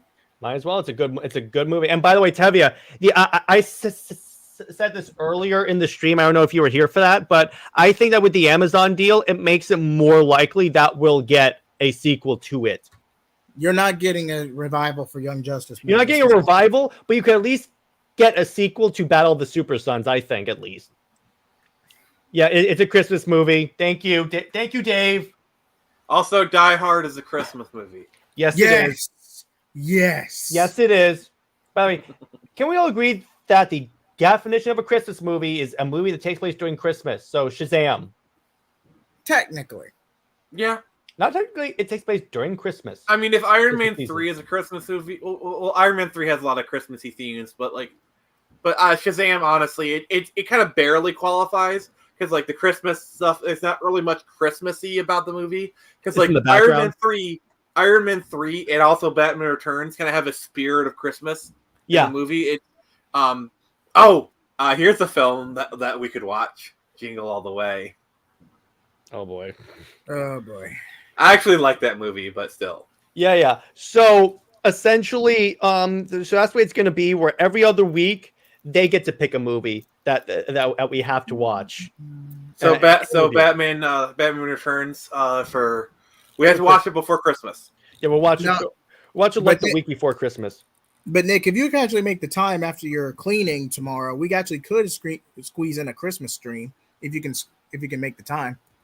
If it's later in the day, I could probably do it, but like like something after 6 maybe. But like during the day, it's just I really need to.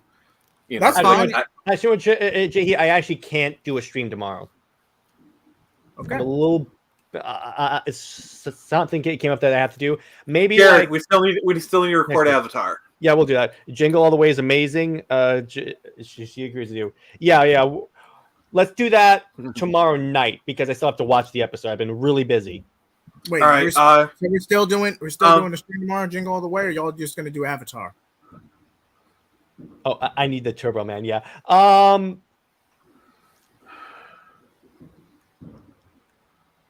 We'll talk after the stream. We'll talk after it. So on that note, I think that's a good place to leave it. We went rapidly all over the place. Wasn't that the best when Bane killed Phantasm? Oh my gosh, that was amazing.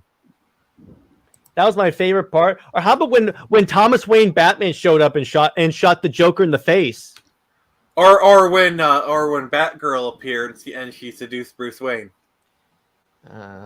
Okay, now you're taking it too far. Or where Superman showed up and aged up his son with his mind power. Or Wonder Woman appeared and she started making out with Bruce. I may not bring you back into the stream after that betrayal. And you guys are already done, Jim. It's all good. It could be worse. You could have watched the Brie Larson cut where Captain Marvel just kind of came in and just like obliterated the Joker, and then lectured Batman on toxic masculinity. Yeah. Before she went and took Superman's place as head of the Justice League. Oh my gosh, you're gonna really enjoy Captain Marvel, Nick. I'm sure. He's like thinking like, how drunk are you? And the best part, I am stone sober. On that note, if you, we're gonna call it. Hope you guys enjoyed this stream. Wait, wasn't Bane in the Batwoman animated movie? Was he? Very briefly in the mystery. He was also in the Hush movie. Instead of Killer Croc, they went with Hush. Very briefly. I like the part where Ambush Bug would slap the bad guy with a Louisville Slugger. Actually, I love the scene after that where Deadpool appeared and challenged Ambush Bug to Mortal Kombat. And then they busted out the Super Nintendo and actually started playing each other. That's nothing. My favorite is when at the final battle, Star-Lord showed up and had a dance battle. No, it was a dance battle with the entire Umbrella Academy, and they were all twerking. Okay, that's enough. Why did you bring She-Hulk into this? On that note, and She-Hulk showed up and goes, "Hey, I'm here too." So on that note, she started twerking, and then it's the whole movie. It evolved into High School Musical twerking edition. Okay, I wish I had the button to remove you from the stream for that blasphemy. High School Musical is a crappy film. You can't argue me on that one. Oh, that I agree, but like just like working edition. If this was my stream, JJheat. Depending on how many Okay. of our audience are Disney I'm gonna fans, say this: She-Hulk had some good parts, like the Daredevil. When Daredevil actually fought people in that hallway, oh my gosh, that was the Daredevil suit looked good. I thought that She-Hulk. But like, Okay, the hallway fight for season 1 of Daredevil will always be the best. It was better, but I will say this: the She-Hulk fight scenes were pretty decent. Abomination looked good. When we bash She-Hulk and call it unredeemable, okay, there are some good parts about it. There's some value in it. The only movie that has no value in it is Justice League, and unfortunately, I have to watch that for April Fool's joke. Thanks a lot, you guys. And I will and also to go off of what Drogo said, I love it. Like it was Green Arrow, and then David Spade, then Chris Farley appeared as Deadman. And then Stephen Amell showed up too from the multiverse. And then Grant Gustin showed up dressed in a Batman cosplay suit. And ew. But I will say this though. And then Chris Evans. I kind of have to. See, and then Chris Evans appeared as his character from Scott Pilgrim. Yes, and by the way, Snyder Queen, I have to, because the way we worked on this is that for April Fools, we're gonna clarify exactly on what on what we have to watch, but the way it's gonna work is that the other people are picked what we have to watch. We have to defend something that like everyone knows we despise. So it's kind of a meme, kind of a lot of inside jokes, like the stuff that like we know that we despise. They have to defend, you know. Like, so you have to defend Super Wonder, Snyder Queen. That's the way it works. Watch, she'll be conveniently busy that stream. Oh, you know it. You know it. And Tevia has to defend Bendis aging up John Kent. That specifically. And canceling of the Super Sons book. Why do you gotta be so mean to him? Why? Because you guys are making me watch Justice League. Yeah, but that's no reason to take it out on our supportive fans. All right, then, Tevia, you know what? All you have to do is defend the aging up. You don't have to defend the canceling of the book. For April Fools, I'm going to Antarctica. Oh, no, we're going to Antarctica that month. Well, talk about giving you the cold shoulder. In your all right, that was a good one. I'll give you that one. What, you know what? If we don't do Super Wonder, what should Snyder Queen have to defend? 1984. What's one? I think she said she liked that. No, she has to defend the Adrian Pilecki Wonder Woman. Oh, like Nick, send me the link to that because I actually want to see that now. She has to defend. No. She has to defend Flash falling into Wonder Woman in Justice League. That specific scene. Nani? She has to defend. She has to defend the thirsty scene. She has to defend all the butt shots that Joss Whedon put in. Oh, there you go. You have to read it and just defend it. Oh gosh. Like, here's the thing. Yes, Gal Gadot has a nice ass. I like looking at Gal Gadot's We're a little too much ass talk, Nick. Like, okay, Gal Gadot has a nice butt. I like looking at Gal Gadot. What? This is going off the rails real fast. It was kind of funny. Please let me finish my statement, please, okay? But I don't want to look at it in Justice League. I don't want to look at Gal Gadot's butt in Justice League. It's nice, it's great, but not here, please. And someone has to defend the Flash fighting with lightsabers. Still better than the sequel trilogy. True, still better than anything in the sequel trilogy. Not wrong. Okay, JJheat. you have to convince us that the line somehow Palpatine returned is the greatest line in cinematic history. I want to tell. Wait. I have a funny moment. You ready for that? So my dad and I recently watched through all 9 Star Wars movies. So after Darth Vader throws Emperor Palpatine off the thing, almost on cue, my dad turns to me and goes, "And somehow Palpatine returned." Your dad is freaking savage. I love him. We are the Flash. Oh gosh. Oh. You have to defend the Allegra episodes. The episode that didn't include the Flash. But the Allegra episodes are mostly filler. I mean that's inconsequential. All right. So on that note, before we get really out of because we're all going mad with power right about now, so we're gonna clarify. You want me to defend sexual harassment? Oof. Oh. Yeah, you know what? Oh. I'm not that heartless. You don't have to defend anything Joss Whedon has ever done. I'm fine with that. You're going to defend. So you're going to watch and defend in terms of the movies. All right, we'll do 1984. You have to tell me why it's the best movie of all time. That's No, fair. have her. I want her to tell us why Adrian Palicki is a better Wonder Woman than Gal Gadot. Oh, okay. That you have to tell me why Adriana Palicki is the best Wonder Woman we've ever had. Or why Kobe Smulders would have made for a better Wonder Woman than Gal Gadot. No, because we can't do anything that's related to Joss Whedon. That's too much. That's too much. Come on, man. Nick, that I see where you're going with she it. won't do that. Yeah, don't do anything Joss Whedon. All you have to do is defend. I'll give you 1984. How's that? Just defend 1984 and tell me why it's the best. Why it's better than the first Wonder Woman movie. Why are you making her lie? No, because I know that she would rather do that. So you have to make it a little bit like hurtful because guess what? You're gonna make me watch and defend Justice League. So you know what?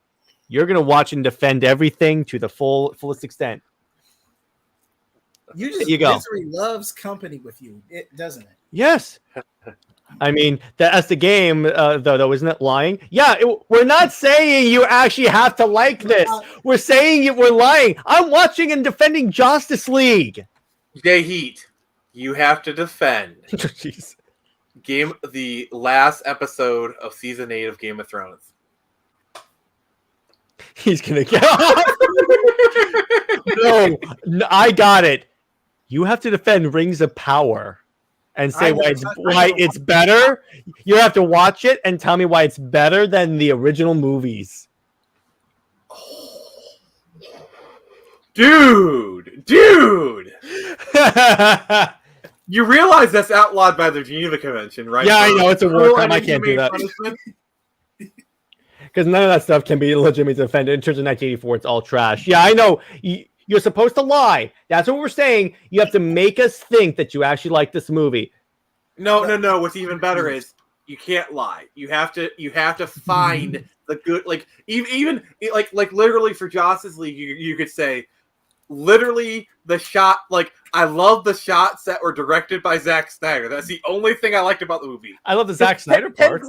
Technically, there are Zack Snyder parts in Justice League, and if you just say that still works. You know. It still works. It still you works. wouldn't be lying, especially when you're lying. So, and Wonder Woman 1984 looked really good at first. I still think, I still wonder what they were thinking with that movie, dude. We all do. Like, you know we should do bad movies on movie night. I just really think like you having to reach so far, be like, I like the hat that this person wore. Yeah, you know what? You That made it a little more entertaining. Yeah, that's what I want to go for. Like, no, don't lie, but you have to like really dig, like find something positive to say. Like, I like the shade. Snyder Queen will watch it. Of their lapels. Snyder Queen will watch it and go, "I like the credits." I like that they played I like I like that they played Queen in the trailer for Suicide Squad. You know, like that kind of, like. You can get like so like it's just funny getting so minutiae. Just like what do I like about Justice League? About Justice League, I like the fact that it ended. That it was, and I don't want like a 2 second like this. Like I like it and it go like I would like it to be at least kind of like 3 to 5 minutes kind of thing. Just like something. Yeah, it's gonna be 3. Or in Snyder Queen's case, it can be a paragraph length.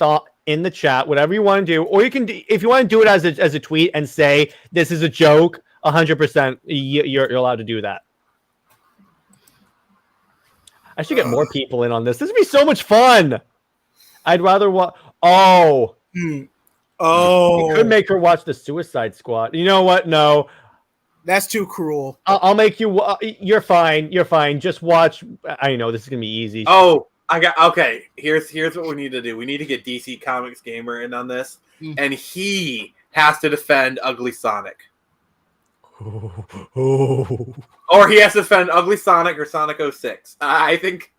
Oh my god, that'd be so great. And what I want, 100%, I think we should have Taladia do the opposite. He has to do 5 minutes hating on Gotham Knights. That would be so good. That is so meta. I love it. And yeah, Snyder Queen, I'll give you a break because you're my friend. So you don't have to do the Suicide Squad. You can do Wonder Woman 1984, okay? Yeah, let's be We're fair. done with that. We're done with that. Nick, you're defending Captain Marvel, absolutely. And what should I defend? You have to. Oh, but by the way, Nick. So to review, you're defending Norman Osborn and Gwen Stacy.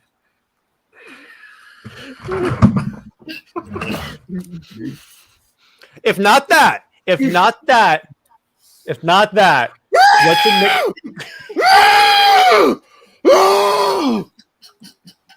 If not that, what It's should... so much better than I turned my camera off. Yeah, it's so much better, honestly. That was so good. That was good. Well done. JJheat, if we don't want to go that extreme, although that reaction was so good, what should we do for Nick? What comics things should he have to defend? I mean, Sin's Pass is pretty fair. Yeah, I know, but I'm saying let's give other options too. For us, you have no say in this matter, Nick. Super Mega Force and why it's the greatest legacy season of all time. Jared, I will find you and I will kill you. Nah. I'm not that cruel because I know how specifically Power Rangers is his thing. I'm not making him do that. That's fair. That'll hurt his Also, reputation. Wheel time is off limits. I'm being serious with that one. What? Wheel time is off limits. That's off limits. No, we're not doing that. It's like you cannot make me. Like if you force me to defend Super Mega Force, that's one thing. But like Wheel of Time, I'm actually being serious. I refuse to even it's just because that thing is just means so much to me. It's like there's emotional stuff to it. Like Super Mega Force, if you force me to do that, I do it. But right. Tevia has one. Who wants to take the bullet on this one? Nope, not it. No, I'm not taking it. I think Tevia is trying to provide I think Tevia is trying to essentially give options so he doesn't have to defend Superboy being aged up. We'll probably. So, okay, yeah. JJheat, you have to defend One More Day. No, Cowboy Up on Netflix. Oh, Cowboy Bebop. See,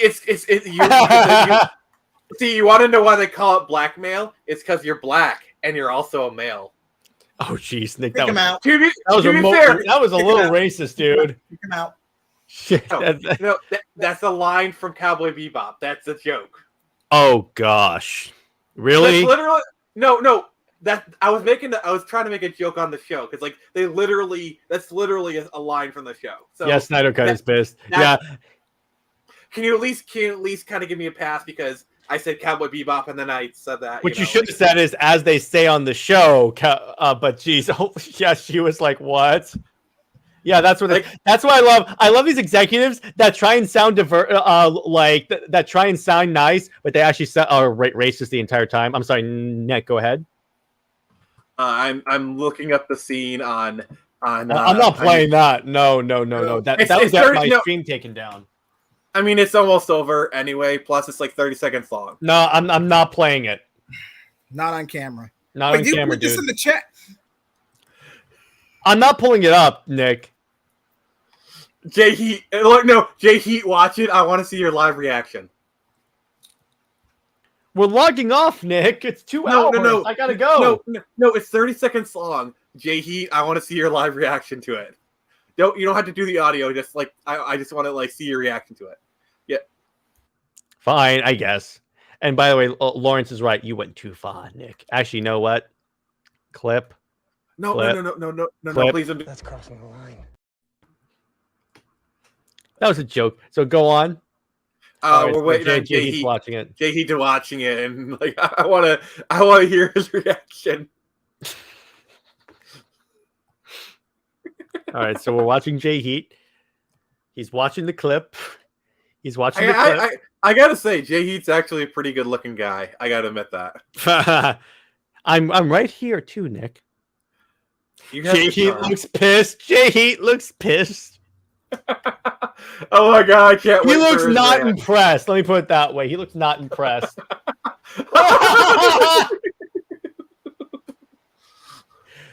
That's my Jared, you better favorite. roll that bloody clip. Yeah. Do you want me to do the not impressed? Not impressed. My favorite is when they have all these lines that I know they want to sound like progressive, but they end up just sounding racist. All right, JJheat, let us have it.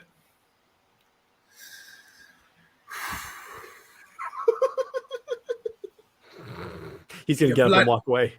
You damn bloody Lakers, the whole lot of you. Shove it up your bloody asses. It's essentially like when Joss Whedon wore a T-shirt that says "This is what a feminist looks like." Those are the guys you have to be looking out for. Yeah, them male feminists. Isn't there? Jeff Johns came out for. There, to be fair to Jeff Johns, Ray Fisher still hasn't given solid proof that Jeff Johns was racist.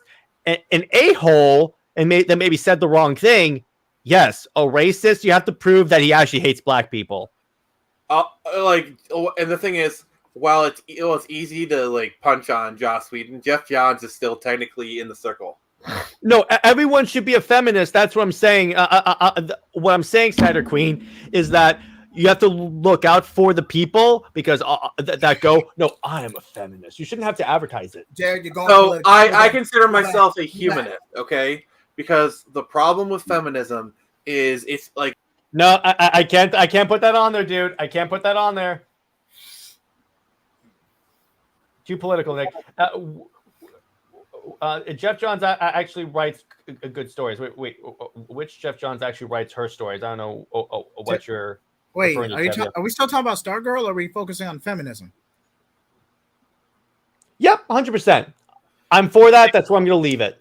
The problem is it gets perverted, and it turns out to be, there's a lot of really bad actors in the movement who make it a female supremacist movement, and they go outright misandry, and it gives all the good feminists a bad name. Yep. So, do you think the feud between Snyder and Johns and Israel? Well, to an extent, I think it's been overplayed a lot because remember, Johns was one of the people that wrote the storyboards with Zach and Jim Lee. I think it's nothing that can't be repaired or hasn't already been repaired. I think the real beef was between Hamada and Snyder. Oh, and by the way, I don't think Jeff Johns is gonna be given the keys. I think Jeff Johns is done doing like anything other than comic books. Stick to the comics. Stick to what you do well, dude, because no one will dispute that you've written incredible comics. No, I did an entire stream with Nerd Out where we all praised Jeff Johns. We need to get Nerd Also, I mean, I do think he has a bit of an in because he did have one success, and that's Stargirl. Yeah. But here's the thing: that show's ending, so it's not like he has that. So. Yeah, but also the other thing is it's ending because of budgetary. It's not ending because it was bad. It's not ending because it wasn't pulling numbers. It's just it wasn't pulling in enough numbers. So it's not really ending. But here's the difference: he has way more like hits because by hits I mean non-hits, like Justice League. He has more messes. One hit does not redeem you. So. Question: do you all think that Snyder and Gunn are actually friends? I like to think so. There's nothing to indicate that they're not. I don't think they hate each other. There's nothing. Snyder and Gunn have been more than congratulatory to each other whenever they got to release their project. So there's nothing that it indicates to. Plus, here's the thing. Guess what? Snyder Green. Here's a key thing.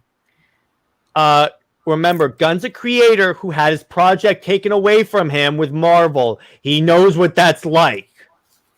Also, you guys are missing the biggest point here. As long as Snyder is under that contract with Netflix, Warner Brothers is not going to say crap. I mean, they're saying nice things about Snyder, so that's an improvement. But the fact is, Snyder is literally unavailable to him. And if the leak is to be revealed, that they want to do 6 different Rebel Moon movies, his contract might get extended. So, or he'll be tied to. His contract ends next year, but they might extend it because they want to do more Rebel Moon movies.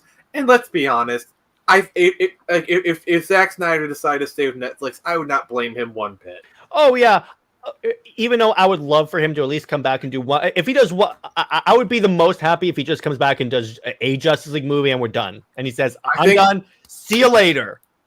I think probably this is like best case scenario is he works it into his contract where Netflix and Warner Brothers share him. Like they kind of make an arrangement to where he can do both. I think, and they're going to probably do that with the next contract negotiation.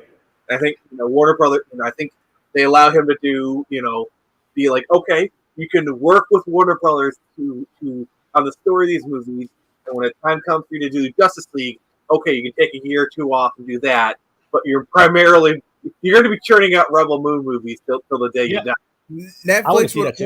Netflix would only agree to that if they get a direct distribution deal, because Netflix has been low on content the past couple of years. That's the only.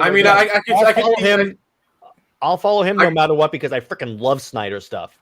I mean, I could see WB like throwing Netflix some of their lower stuff, or even the stuff they took off of HBO Max. Because like they're not doing anything with it. Why not just like have that be part of the deal? I could see essentially they'll make a deal with like Snyder can do his own movie. Snyder can they can share Snyder, and in exchange, essentially a lot of like some DC stuff can be put on Netflix as well. Like I said, distribution deal. And yes, Snyder Queen. We may disagree on a lot of comic stuff, but this we agree on wholeheartedly. I mean, imagine if Netflix actually fronts the cost of Young Justice. Justice? If that happened... Because remember, Zaslav has showed he's open to shopping because, like, remember he allowed Cape Crusader to be shopped around? Like, I guarantee you, if Netflix came to Warner Brothers and said, we want to fund production of Young Justice and put it on Netflix... Oh my gosh.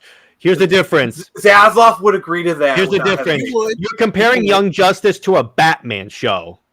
That's the difference. But here's the thing. It's literally money for Warner Brothers. If Netflix says they will front the cost producing it, and Warner Brothers gets some money on the back end, it's literally free money. All they have to do is say yes. Like Zaslav would agree to that deal. I'm with Nick on this one. I could see that scenario. It's unlikely, but I could see it. Yeah, the scenario itself is unlikely, but that's really the only way I could see Young Justice coming back. Yeah, 100%. I don't think they'll do it for their... They should do it for Stargirl if they're going to do it for any show, though. No. Legends doesn't deserve it because Legends played chicken and lost. Legends does not deserve any revival. Here's the problem with live action shows because it's a lot easier to like spin up an animated show. They're cheaper. Live action is sets, actors, like you have to hire the actors, special effects and stuff.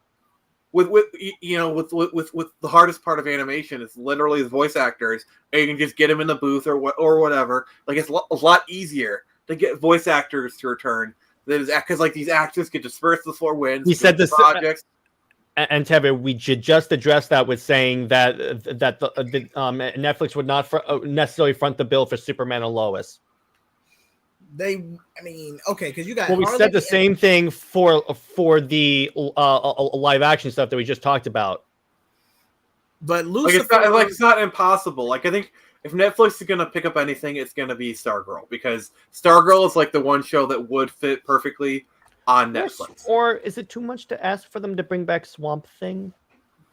Probably, because they were willing to scrap. Remember, Swamp Thing is long gone. Those sets are destroyed. Like Stargirl, it's kind of those weird things. Where it's like you might like the sets might not be destroyed yet or could be salvaged, and also the actors might not be signed on to stuff. Whereas Swamp Thing, you got to realize we're 3 to 4 years away from that. So it's like that's an endeavor. You have to restart that show from scratch.